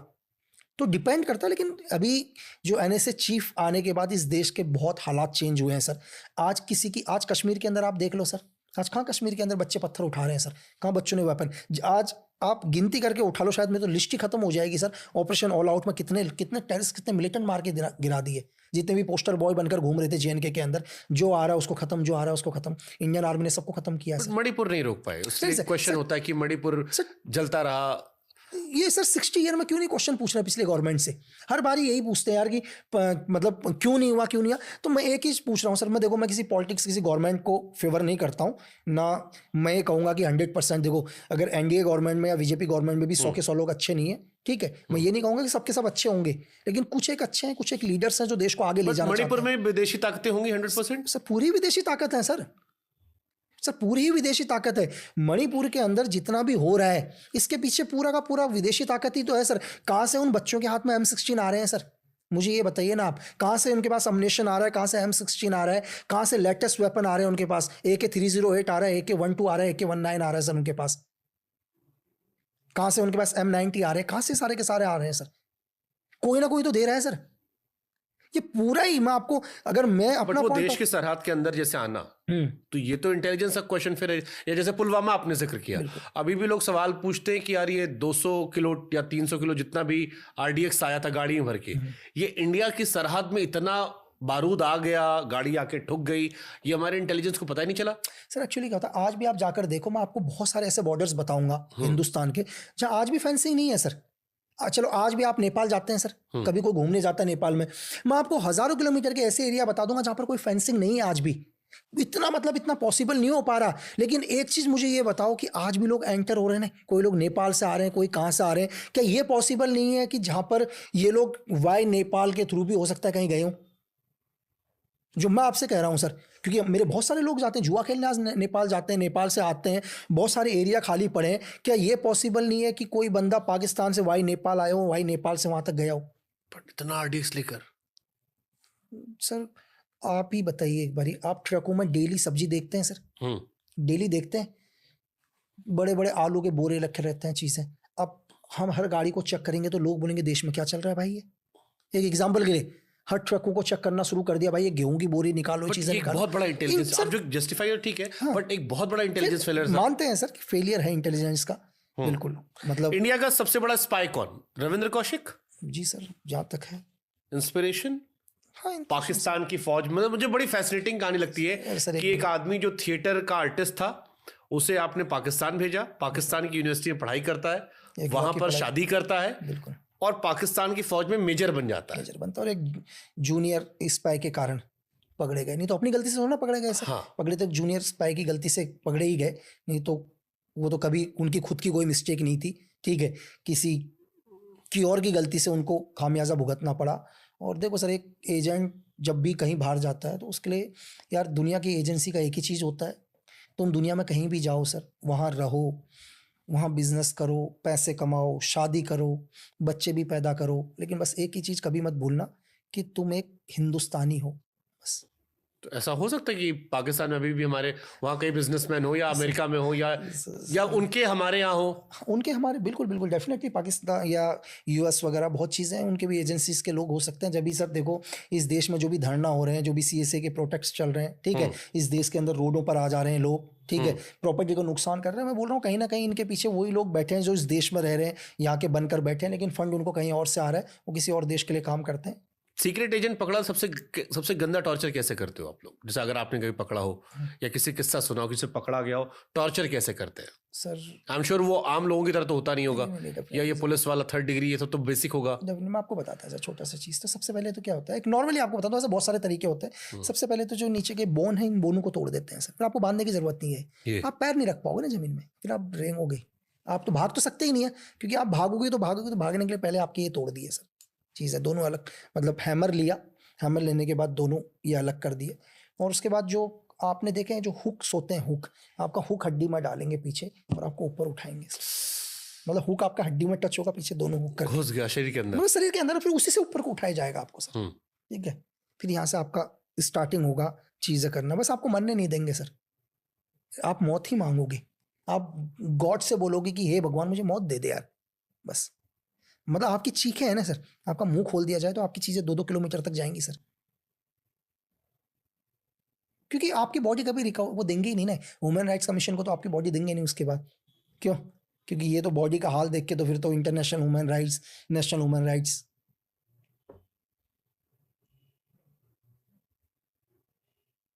तो आदमी मौत मांगेगा सर। सबसे ब्रूटल आपने क्या सुना या देखा? आप लोग जो स्टडी में आपके स्टडी आती होगी या आप लोगों ने किया होगा या ब्रूटल सुना होगा, सबसे ब्रूटल क्या सुना? ये तो आप कह रहे हो कि बेसिक ये शुरुआत होती है, शुरुआत होती है कि हड्डी तोड़ दी, पैर की भाग नहीं पाओगे। मैं आपको एक चीज बताता हूँ सर, एक बहुत छोटी मिर्ची होती है, इसको आप टच भी नहीं कर सकते, जो आपके हाथ को भी जला देती है ना। वैसे आपको मैं देसी बोलूँ, बॉक्सी मिर्ची टाइप होती है वो बहुत ही डेंजर होती है सर। ठीक है, आपको यहाँ से कट मार दिया जाएगा बॉडी के किसी भी हिस्से से, पार्ट से, ठीक है, और वो पूरी आपको डाल के आपको हाथ से नीडल से सिला जाएगा पूरा का पूरा।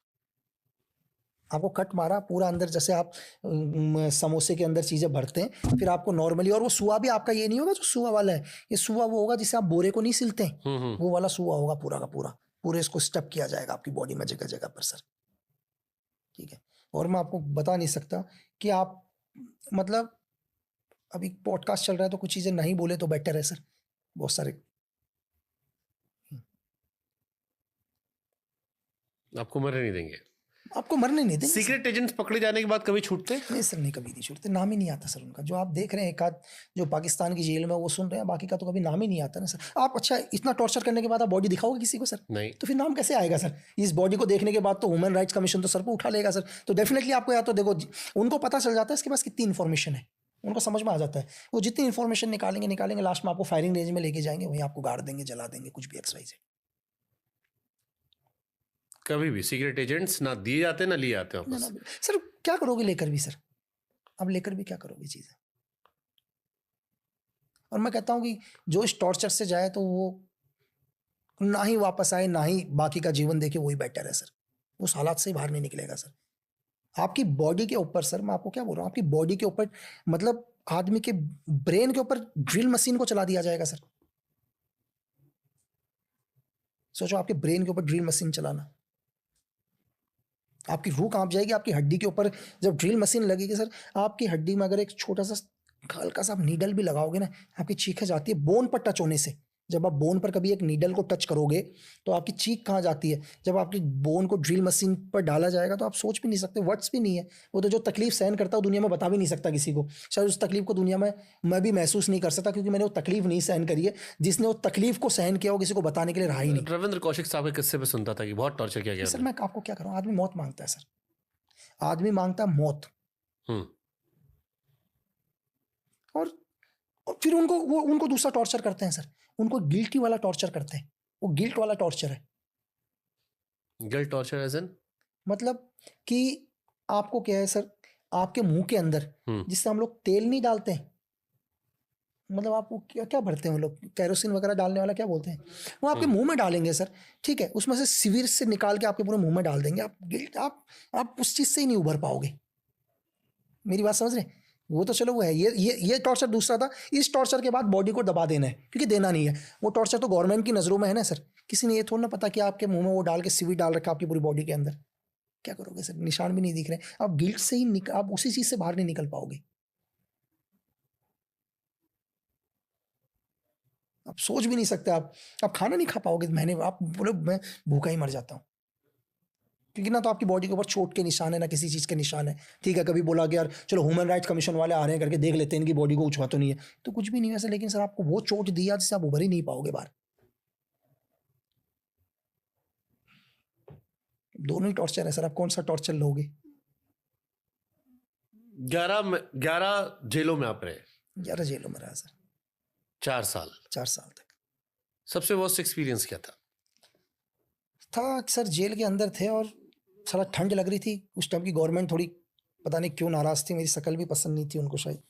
कांग्रेस गवर्नमेंट से आपका रहा है कुछ? सर थोड़ा मेरे को पता नहीं क्या था सर, है ना, महसूस हो रहा है मुझे पॉडकास्ट में भी। हाँ तो मत सर, ठंड का मौसम, ठंड के मौसम में 2 कंबल दे रखे थे सर।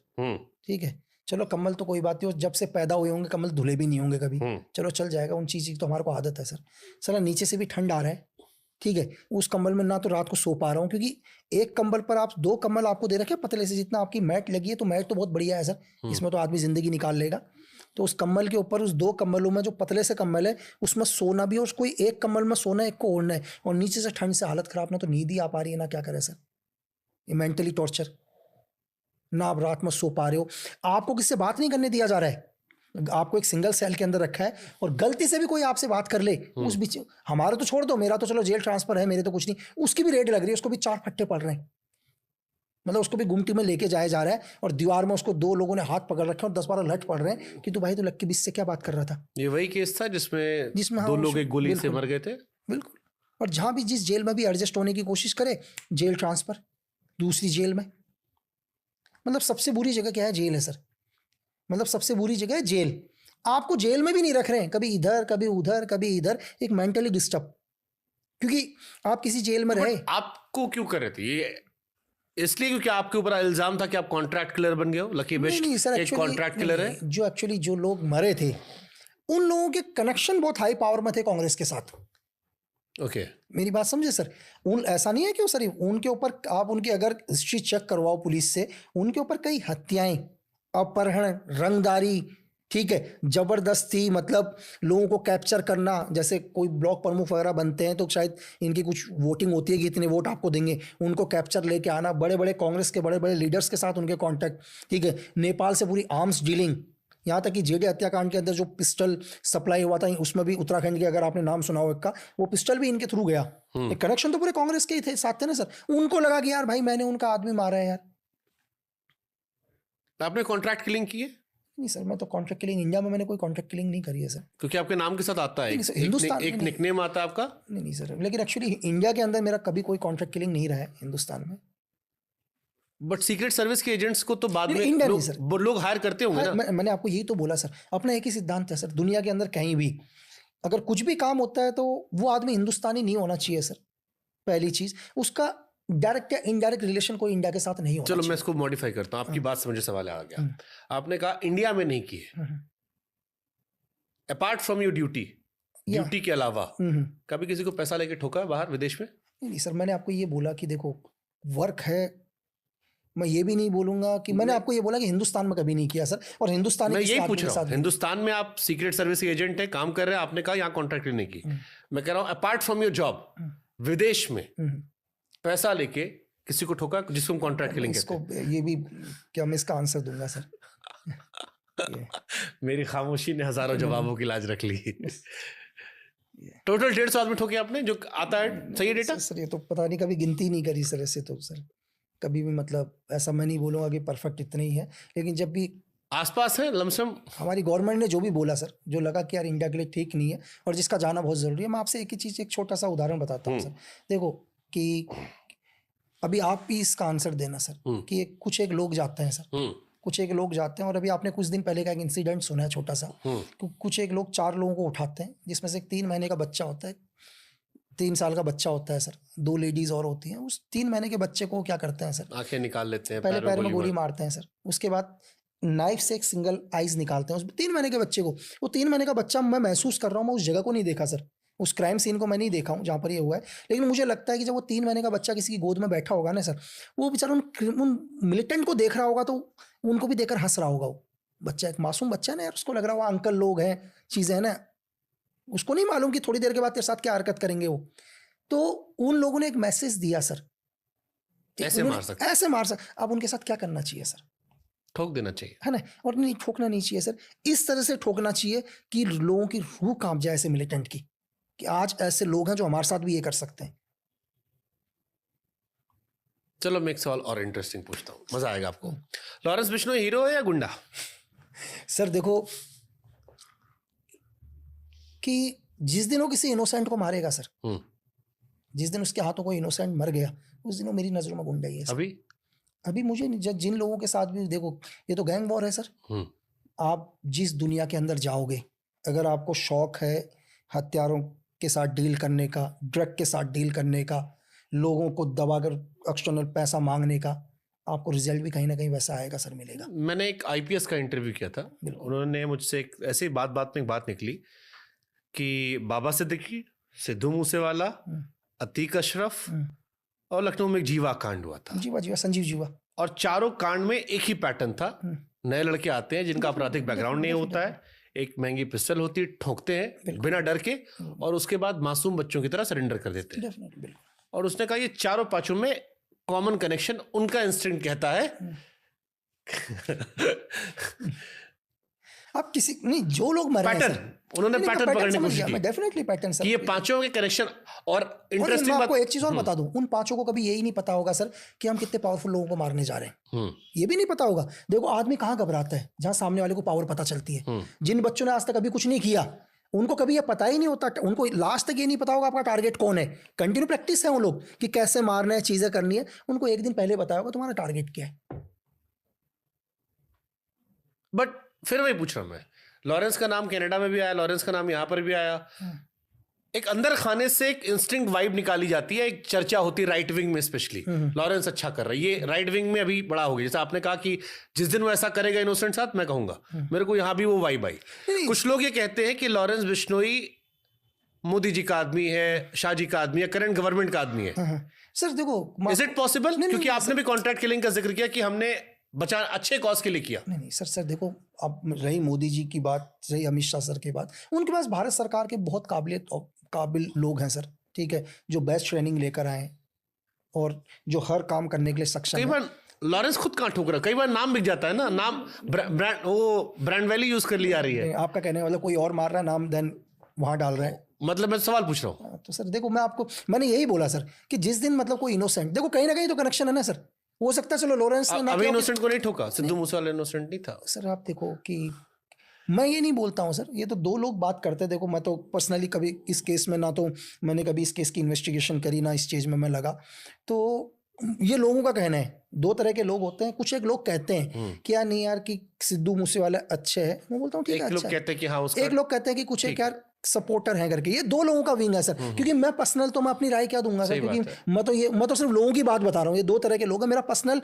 ओपिनियन आप पूछो, ठीक है। लॉरेंस को लेके आपका क्या पॉइंट है? जैसे कनाडा में नाम आया लॉरेंस का, यूएस में नाम आया लॉरेंस का, अब मेरे को एक सवाल है कि एक आदमी जिससे पुलिस पूछताछ नहीं कर सकती सर, जिसने जमानत के लिए अप्लाई नहीं किया सर, सीआरपीसी 268 लगाया, कैसे करेगी सर पूछताछ? जिसने जमानत के लिए अप्लाई भी नहीं किया, बिल्कुल वो नहीं कहता, वो कहता है जेल में रखो मुझे। सर 72 केसेस है ना सर, अगर सपोज शायद मेरी 80 केस हो चुके हैं, अगर आप बाबा सिद्दीकी वाला केस भी आ जाएगा तो शायद 80 हो जाएंगे सर। कितने केसों में जमानत लोगे सर?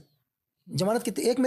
मेरे जेल में एक बंदा मिला मुझे, मैं आपको एक इंसिडेंट बताता हूँ। वो साला जेल में आ जाए तो मैंने कहा यार तू कैसा आदमी यार, तू अब भी गया था और मैं तो साला निकला नहीं हूँ 3 साल से, और तू दोबारा आ गया 3 बारी। बोला भाई मैं क्या करूँ, मेरे ऊपर 30-35 केस हैं और हर तारीख में तो मैं जा नहीं सकता, तो 2-3 तारीख तो मिस होनी है ना।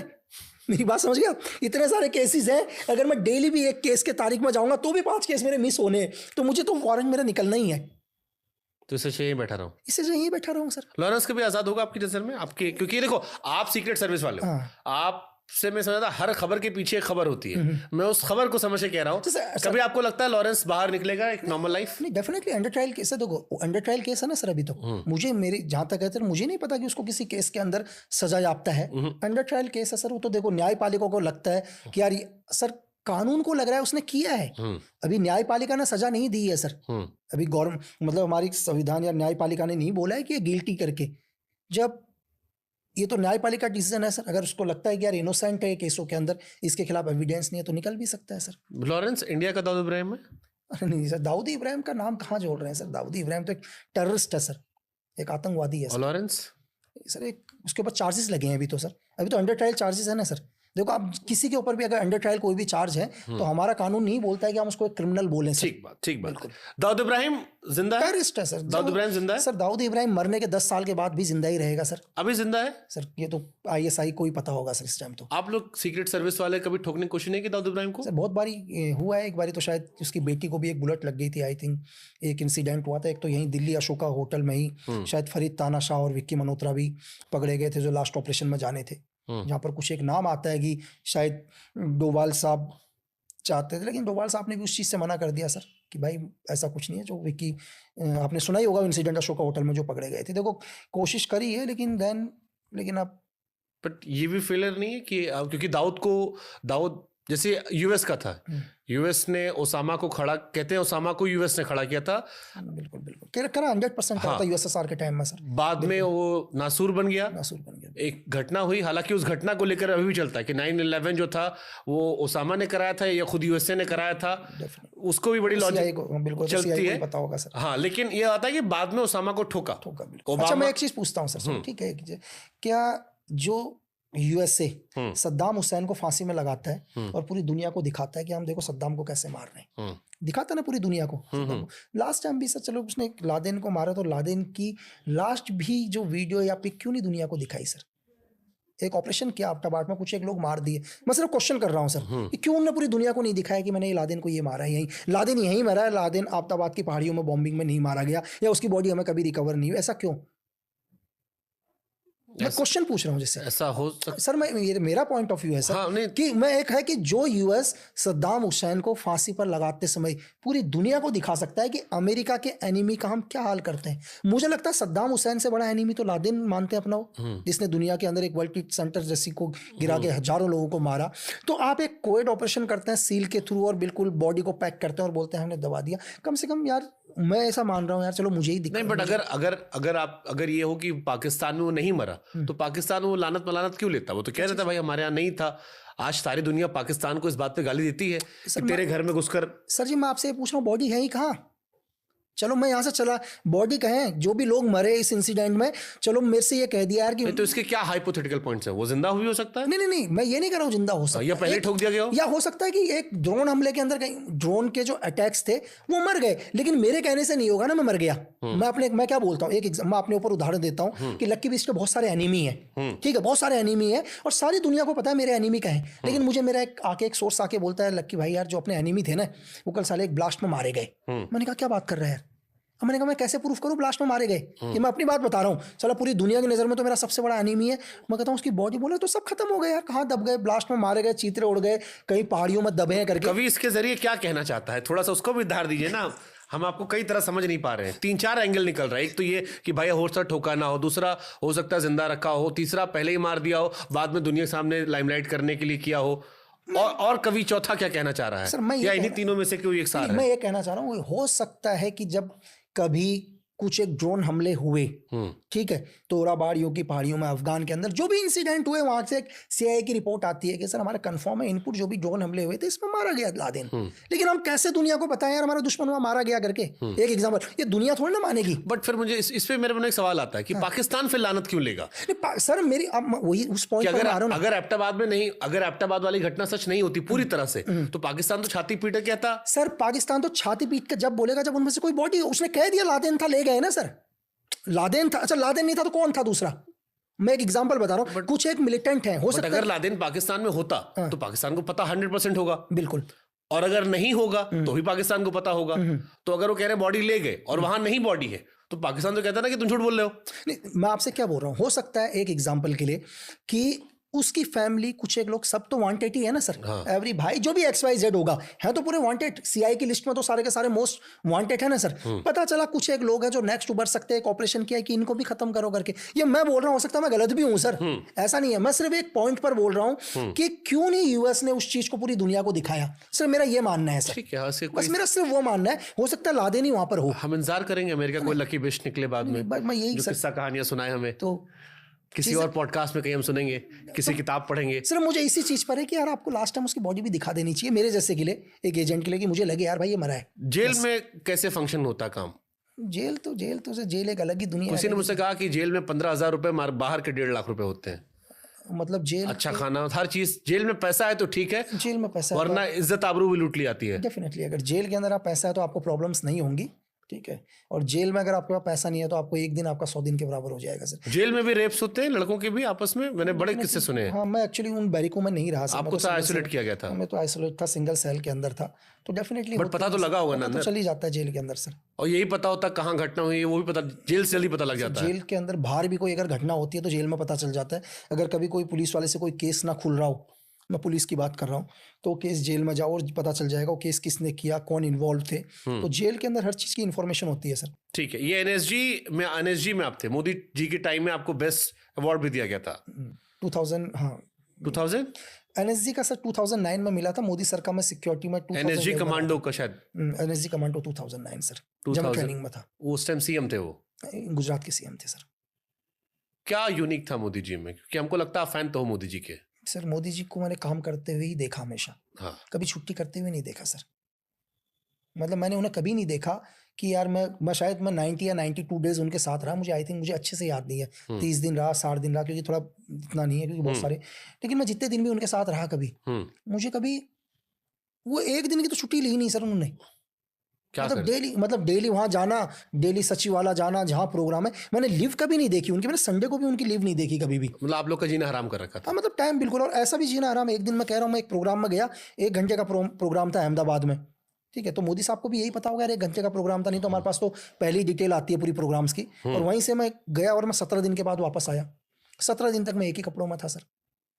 अब सोचो कि 17 डेज तक मैंने एक ही कपड़ों में गुजारा है। अगर सिविल कपड़े होते तो दूसरा खरीद लेता, कपड़े भी सरकारी थे। अब कभी आसाम गया, कभी गुवाहाटी गया, कभी न्यू जलपाईगुड़ी गया, कभी केरल गया, कभी चेन्नई गया। 17 दिन के बाद मैं वापस आया हूँ सर। तो जैसे मुझे नहीं पता था वैसे शायद मोदी सर को भी नहीं पता था कि कंटिन्यू यहीं से जाना पड़ेगा, शायद उनको भी ऑर्डर्स आए होंगे। प्लान करते चले गए, प्लान करते गए सर। अच्छा, वो एक नेता का आपने जिक्र किया था कि उन्होंने कहा कि बताना मत। सर मैं नेता का नाम नहीं लूंगा, लेकिन नाम तो हमको पता लग गया था, वो जो टोन में आपने बताया था। मुझे भी ऐसा लगा यार कि मतलब शाहरुख खान की फिल्मों में शाहरुख खान के कैरेक्टर का नाम बहुत है। तो वो भाई मैं ये बोल रहा हूँ कि मुझे भी बड़ा अजीब सा लगा। मुझे लगा क्या कहा था नेताजी ने, नाम मत लेना। नहीं, नेताजी ने बुलाया। हाँ। बुलाने के बाद नेताजी को एक प्रोग्राम में जाना था, तो मैंने कहा ठीक है। बोला कि हम बोला हमारे एमपी और एमएलए आएंगे वहां पर, बहुत सारे लोगों की तो बात छोड़ दो, मैं लोगों की बात नहीं कर रहा हूँ, भीड़ की। भीड़ को तो नजदीक वैसे ही नहीं आने देते सर, भीड़ को कौन पूछता है। बोला हमारे बहुत सारे एमपी और एमएलए आएंगे वहां पर, सब हम बोलेंगे कि आने दो आप आने मत देना। मुझे लगा मैंने कुछ गलत सुन लिया, हो सकता है ना सर। यार मैंने एक बार पूछ तो लूँ क्लियर करके, क्योंकि कहावत है यहाँ क्लियर कर लूँगा तो ज़्यादा बेटर होगा। तो कभी मैं दोबारा, हम लोग कभी दोबारा नहीं पूछते, ओके ही रहता है वैसा। मैंने कहा सर कि सर एक बार दोबारा। बोला हम कहेंगे आने दो, लेकिन आप आने बिल्कुल मत देना। अरे सर मैंने कहा यार क्या लोग हैं यार, मतलब वहाँ लोग गए हुए हैं भाई, कोई उनके लिए कोई क्या बनाकर लेके आ रखा है, कोई क्या बना के लेके आया हुआ है। लोग, ये आम लोगों की बात बता रहा हूँ, नेता लोग और हमसे इतने चिढ़ रखे हैं जो उनके एमपीज वगैरह हैं, क्योंकि वो तो बोल आने दो ऑर्डर, हमारे को पहले ही बोल रखा है आने मत दो करके। अब मैं उसको आज तक नहीं भूल पाया उस चीज़ को। और लोग वहाँ 1-1 घंटे पहले से खड़े रहते हैं सर, इतनी मालाएं लेके। मैं कहता, मेरे को मन में लगा यार क्या ये लोग हैं यार दुनिया में। राहुल गांधी के साथ भी काम किया आपने? सर मैं क्या नाम क्या बताएंगे तो पूछ रहा हूँ, काम किया आपने? नहीं वैसे मतलब पर्सनली इतना नहीं सर। ओके, छोटा राजन ने आपको ऑफर किया था? सर जेल में था, तो जेल में तो बहुत सारे क्रिमिनल्स के ऑफर आते हैं जो हमने अब तक 56 देखी थी, उसमें हमने देखा था कि कहा गया यार तुम अच्छा एनकाउंटर करते हो, हमारे साथ जुड़ जाओ। हमारा तो उनका डायलॉग भी एक तगड़ा ही था उस दिन, मैं उसको भी याद रहता हूँ। कभी कोई आने वाली पिक्चर में लिखूंगा अपने, तो हमको एक मैसेज आया, और मैसेज भी आपको शॉकिंग लगेगा। देने कौन आया था? देने भी एक सब इंस्पेक्टर आया था। अब सोचो आप, मैसेज भी देने एक सब इंस्पेक्टर आया हमारे पास, ठीक है, कि मैसेज आया आपके लिए।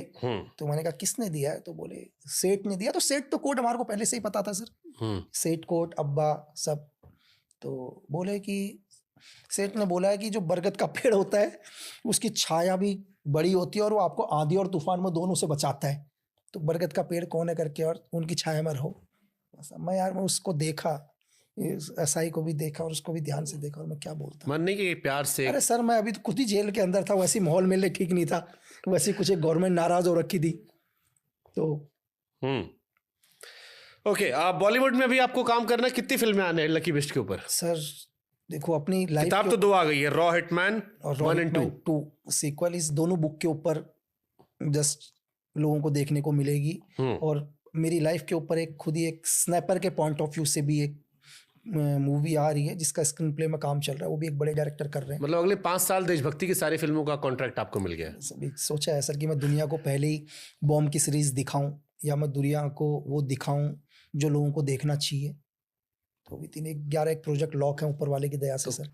कॉन्ट्रैक्ट किलर ना सही, लेकिन कॉन्ट्रैक्ट राइटर है बॉलीवुड के लकी बेस्ट। इस टाइम राइटर है सर, बिल्कुल। कॉन्ट्रैक्ट किलर का आरोप लगा, सब छोड़ दिया अभी लाइफ में।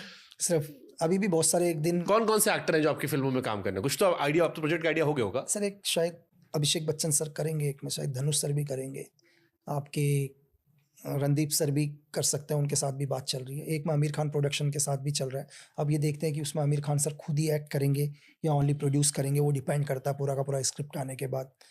और देखो बाकी चाहे नेटफ्लिक्स हो या बड़े प्रोडक्शन हाउस हो, किस एक्टर को अप्रोच करते हैं तो डिपेंड करता है, बट सारे एलिस्टर्स हैं। बॉलीवुड की फिल्मों में कौन सा हीरो जो आपको लगा कि यार ये सीक्रेट एजेंट या आर्मी वाला आर्म फोर्सेस का किरदार तमीज से निभा लेता है, देखो सर, फर्जी नहीं लगता। नहीं, मुझे एक्चुअली अगर एक पुलिस के कैरेक्टर में देखो या आर्मी के कैरेक्टर में, एक पुलिस का जो रफ कैरेक्टर है, रफ कैरेक्टर की यार एक पुलिस ऑफिसर कैसा होता है रफ कैरेक्टर में, मुझे रणदीप हुड्डा सर, जब मैंने रिस्क देखी उनकी तो लगा यार कि आदमी फ्रस्ट्रेटेड एक पुलिस को ऐसा ही होता है।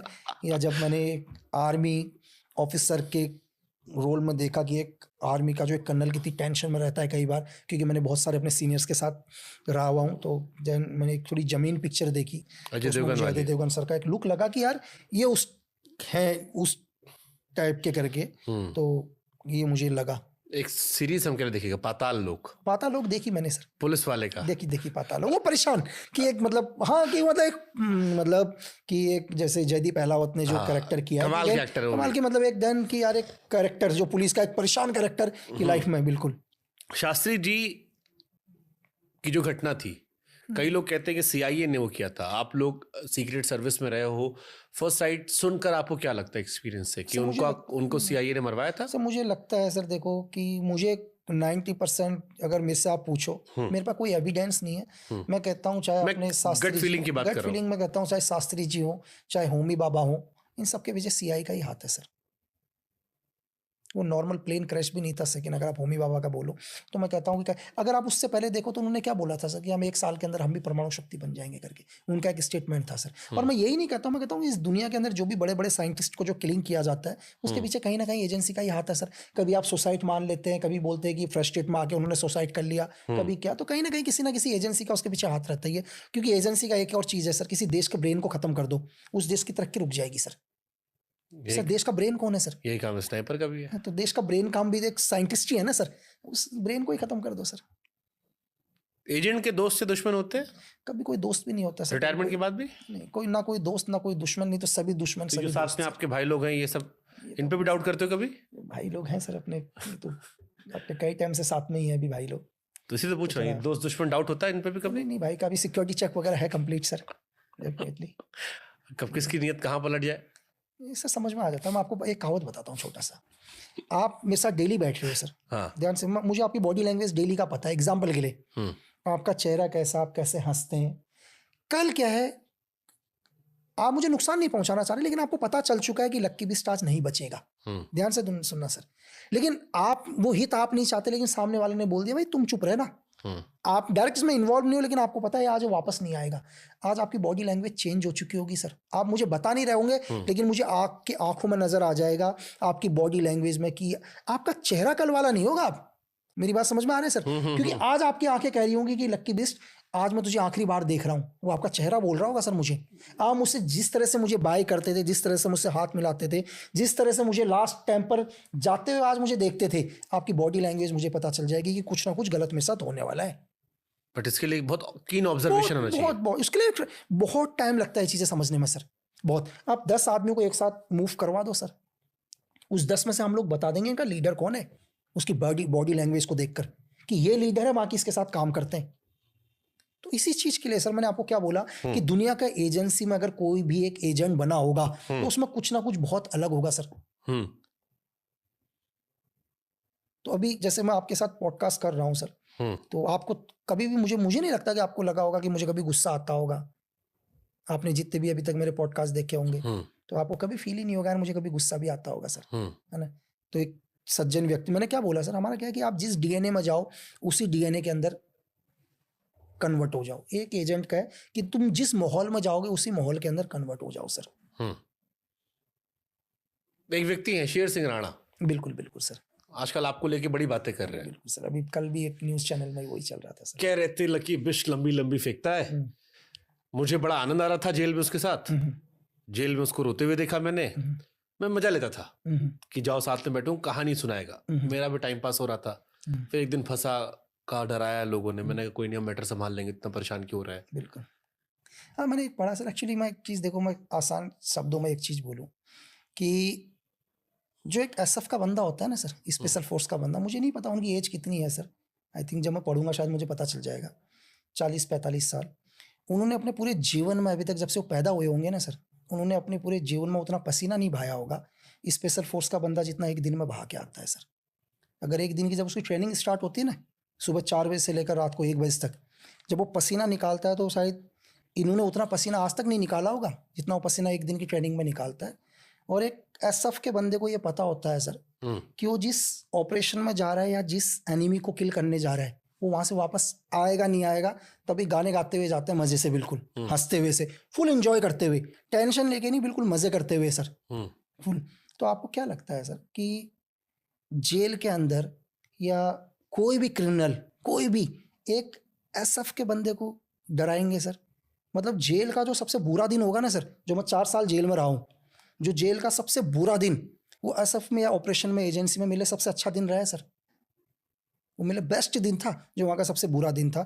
और रही दूसरी बात, तो मैं आपको बताऊं कि सर मैं आज तक अपने जीवन काल में कभी मिला नहीं सर, और ये बहुत ईजी तरीका है पता लगाने का। सिंघनाड़ा से कभी नहीं मैं मिले? आपसे क्या कह रहा हूँ सर, मैं यहीं बैठा हूँ आपके यहाँ पॉडकास्ट करने आया हूँ। सिर्फ एक नॉर्मली तरीके से ये है कि अगर वो पॉडकास्ट को देख भी रहे हो तो एक नॉर्मल देखो, क्योंकि मैं मेहनत नहीं करूंगा इसमें, क्योंकि मुझे इतना वो नहीं पहुंच जाएगा वीडियो तो हाँ, ये अच्छी रीच है हमारी। अच्छी सर, मैं आपको ये बोल रहा हूँ कि एक नॉर्मल वो ये प्रूफ कर दें हाँ कि यार भाई कि नहीं मैं लक्की बिस्ट के साथ जेल में था। अब अगले बोलेंगे यार मैं प्रूफ नहीं कर सकता, मैं बताता हूँ कि 2 मिनट में प्रूफ करने का तरीका क्या है। कुछ नहीं करना सर, एक सूचना का अधिकार लगाना है कि लक्की बिस्ट 9 सितंबर 2011 से लेकर 2015 मार्च तक किन किन जेलों में रहा। सर 2 मिनट में गवर्नमेंट को देना पड़ता है ना, क्योंकि वो ऐसा आर्मी रूल नहीं है, आर्मी लॉ नहीं है। तो मेरा पूरा आ जाएगा कि इन 4 सालों में मैं 11 जेल मेरी कौन कौन सी थी, कि लक्की बिस्ट इन 11 जेलों में कितने दिन तक रहा। फिर वो अपना निकाल के ला दें कि यार मैं भी इन 4 साल में अगर एक भी दिन वो ऐसा प्रूफ कर दें कि वो और मैं सेम जेल के अंदर थे, जो बोलेंगे वो करने के लिए रेडी हूँ। और सिर्फ दोबारा सिर्फ आपके पॉडकास्ट में आ जाएंगे सर, वो ये प्रूफ कर दें कि इन 4 सालों में हम दोनों कभी 1 घंटे के लिए भी एक जेल में रहे। मतलब आप कह रहे हो फर्जीवाड़ा कर रहे हैं आपके नाम लेकर? सिर्फ एक टीआरपी के लिए मैं ये कह रहा हूँ सर कि वो ये प्रूफ कर दें कि यार नहीं सर, मैं 1 घंटे के लिए जिस जेल में तुम रहे थे, मैं उस जेल में 1 घंटे के लिए आया था, और ये है मेरे गवर्नमेंट का रिकॉर्ड पर।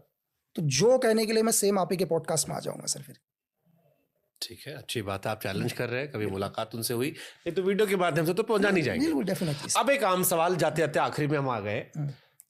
एक आम इंसान अनइंटेंशनली टेररिज्म को कैसे सपोर्ट करता है? उसे पता नहीं चलता, लेकिन वो आतंकवादी गतिविधियों में एक तरीके से भागीदार बन रहा है। सर देखो, एक टेररिज्म के लिए जो सबसे इंपॉर्टेंट चीज है ना सर, मैन पावर के अलावा, देखो मैन पावर के अलावा एक टेररिज्म के लिए सबसे इंपॉर्टेंट चीज है पैसा, फंड। मैं नहीं मानता कि दुनिया में बिना पैसे के आप कोई भी टेररिज्म कर सकते हैं सर। कुछ ना कुछ आपको टेररिज्म के लिए पैसे की तो जरूरत पड़ेगी सर। अगर आप 4 जिहादी भी हिंदुस्तान आ रहे हैं, उनको रहने के लिए, खाने के लिए, कोई भी चीज़, आम लोगों का क्या लगता है सर कि यार उन लोगों का इनसे कोई मतलब नहीं है। मैं यूथ को ये बोलना चाहूँगा या किसी भी आदमी को ये बोलना चाहूँगा कि यार आज के टाइम में हिंदुस्तान के अंदर आपने शॉर्टकट रास्ता अपना रखा है। रातों रात आपको जल्दी अमीर बनना है, पैसा कमाना है। आप क्रिकेट की बैटिंग के ऊपर पैसा लगाते हैं इलीगल तरीके से, वो यार वो पैसा आपका कहाँ जा रहा है आप कभी सोच नहीं सकते। इस गवर्नमेंट के पास उस पैसे का कोई हिसाब नहीं है भाई, कि कौन आदमी आपको, आप लाखों रुपए किस आदमी को पकड़ा रहे हैं, वो पैसा कहाँ पर जा रहा है, उस पैसे का क्या यूज हो रहा है आपको नहीं पता। आज आप छोटे से लालच के चक्कर में, मेरा जैसा एक आदमी आता है, ठीक है, मैं दुबई से इधर आता हूँ, मुझे दुबई से यहाँ पैसा लाना बहुत मुश्किल होता है। एग्जाम्पल के लिए मैं $5,000 लेके आ जाता हूँ, ठीक है, एक लिमिट है मेरी। लेकिन मुझे यहाँ पर क्या चाहिए सर, मुझे यहाँ पर 1 करोड़ रुपए की जरूरत है दिल्ली के अंदर। तो मैं आता हूँ दिल्ली के अंदर नॉर्मली किसी भी शॉप के अंदर, जहाँ मुझे पता है कि यार आजकल क्या है कि बहुत सारे लोग अपने चंद फायदे के लिए मेरी हेल्प कर देंगे। मुझे पता है डॉलर्स का रेट अभी मार्केट में ये चल रहा है, मैं कहता हूँ यार मेरे पास इतनी यूएसडीटी है, ठीक है, मैं आपको $1,00,000 यूएसडीटी दे देता हूँ, ठीक है, आपको 2 लाख रुपए सस्ता दे देता हूँ। मार्केट में रेट चल रहा है 87, आप मुझे 85 के हिसाब से, 84 के हिसाब से। सामने वाले आदमी को लगता है ये बढ़िया है भाई, 2 मिनट के अंदर मुझे कैश पेमेंट की तो देनी है, ठीक है, मुझे हाथों हाथ 2-3 लाख का फायदा हो गया। लेकिन आपको ये नहीं पता कि सिर्फ आप 3 लाख के फायदे के लिए आप पूरे स्टेट को आतंकवाद में झोंक दोगे सर। जो आदमी हमारी इतनी सीक्रेट्स के इनर्स लगे हुए थे, इतने रिंग्स लगे हुए थे, हमने उसे पैसा नहीं आने दिया यहां तक, ठीक है, लेकिन आपने अपने चंद 2-4 लाख रुपए के फायदे के चक्कर में आपने अपनी ब्लैक मनी, जो भी आपके पास कैश रखा हुआ था, ठीक है, कि मुझे 4 लाख रुपए का डॉलर का फायदा हो गया, आपने उस आदमी को 80 लाख रुपए दे दिए। वो 80 लाख का यूज कहां करेगा सर, वो आपको कभी नहीं पता सर। हम पूछते भी नहीं। तो बहुत चीजें, मतलब इनडायरेक्ट तरीके से, कि हम जो भी चीजें कर रहे हैं हमें खुद नहीं पता चलता है कि हम कैसे इनडायरेक्ट तरीके से सपोर्ट कर रहे हैं, कुछ एक पैसों के लालच में। ऐसी हजारों चीजें हैं सर जहां हमारे को डेली हमें पता ही नहीं चलता कि हम कैसे एक आतंकवाद को सपोर्ट करते हैं। इंटरेस्टिंग है। इससे बचने का तरीका? अगर आपको टेररिज्म एक्टिविटीज में ना शामिल होना हो, किसी भी अप्रत्यक्ष तौर पर तो होते नहीं लोग, क्योंकि देशभक्ति हर इंसान में, आप देश के लिए है यार। आपको कभी भी ऐसा लगे, आप सबसे पहले अगर आपको कोई भी आदमी बोलता है यार क्रिकेट में सट्टा पैसा ही है, उसकी टोटल कंप्लेन करो नजदीक, आपको कुछ नहीं लगेगा यार। आज के टाइम में बहुत लोग हैं, आपसे ज्यादा पुलिस क्वेरीज भी नहीं करेगी। बैन कर जितने ड्रीम 11 और ये सब आते हैं सर नहीं, ड्रीम 11 जो चल रहा है वो एक पैसा आपका ट्रांजेक्शन अकाउंट पर चल रहा है। आपका पैसा अकाउंट में आ रहा है सर। मैं आपको यहाँ पर क्या बता रहा हूँ, फिजिकल करेंसी की बात कर रहा हूँ, जो सबसे डेंजर है सर। आप वेपन तो यूपीआई से नहीं दोगे ना किसी के, आप पैसा तो कैश में ही पकड़ाओगे। अगर मुझे पिस्टल खरीदनी है, AK-47 खरीदनी है, आप पैसा फिजिकली दोगे। इस ट्रांजेक्शन को कैसे रोकोगे सर? जो भी आप कोई भी बंदा इस ड्रीम 11 वगैरह को छोड़कर जो भी देश में चल रही है, वो तो पैसा भाई कोई ना तो अकाउंट में लेता है ना किसी चीज में लेता है भी तो एक फर्जी अकाउंटों में लेता है या लोकल कैश ही पकड़ाता है। उस कैश का तो कोई भी ट्रांजेक्शन, कोई भी रिकॉर्ड्स नहीं है गवर्नमेंट के पास। ठीक है, जो USDT जो भी आज के टाइम में चल रही है, डेली का जो हजारों करोड़ का ट्रांजेक्शन चल रहा है डायरेक्ट, उसका भी कोई रिकॉर्ड्स नहीं है सर। ठीक है, बहुत सारे लोग आते हैं आपके एरिया के अंदर, यार आज के टाइम में यार मुझे कुछ नहीं, मुझे एक कमरा किराए में दे दो, बाकी जगह यार महीने का मैं तुम्हारे को 30,000 दे दूंगा। एक ही महीने के लिए तो चाहिए। ठीक है, आपको लगता है एक महीने के चक्कर में कोई बात नहीं भाई, क्या पुलिस वेरिफिकेशन कराएं क्या कराएं, साला मेरा कमरा वैसे भी खाली पड़ा है, 20,000 में मिल रहा था, इन लड़कों को जल्दी जरूरत है, बेचारे स्टूडेंट्स हैं, आपने सिर्फ 10,000 15,000 के लालच में उनको भी यार कमरा दे दिया। वो यहाँ 10 दिन आकर क्या प्लानिंग करेंगे? मैं नहीं कह रहा हूँ कि 10 दिन आके आपके घर में RDX करेंगे, लेकिन हो सकता है इस 10 दिन में आके यहाँ रैकी करके चले जाएंगे सर। अब बहुत सारी चीज़ों पर जो भी इस गवर्नमेंट ने एक रूल्स बनाए, आप उन रूल्स को फॉलो कर लो। जो देश ने, हमारे कानून ने एक नियम बनाया है, आपकी एक छोटी सी मदद, मुझे पता है आपको थोड़ी सी तकलीफ होगी यार कि पुलिस स्टेशन में जाके आप एक फॉर्म भरोगे, लेकिन आपकी एक तकलीफ, आपका एक फॉर्म भरना यहाँ हजारों लोगों की जान बचा सकता है सर।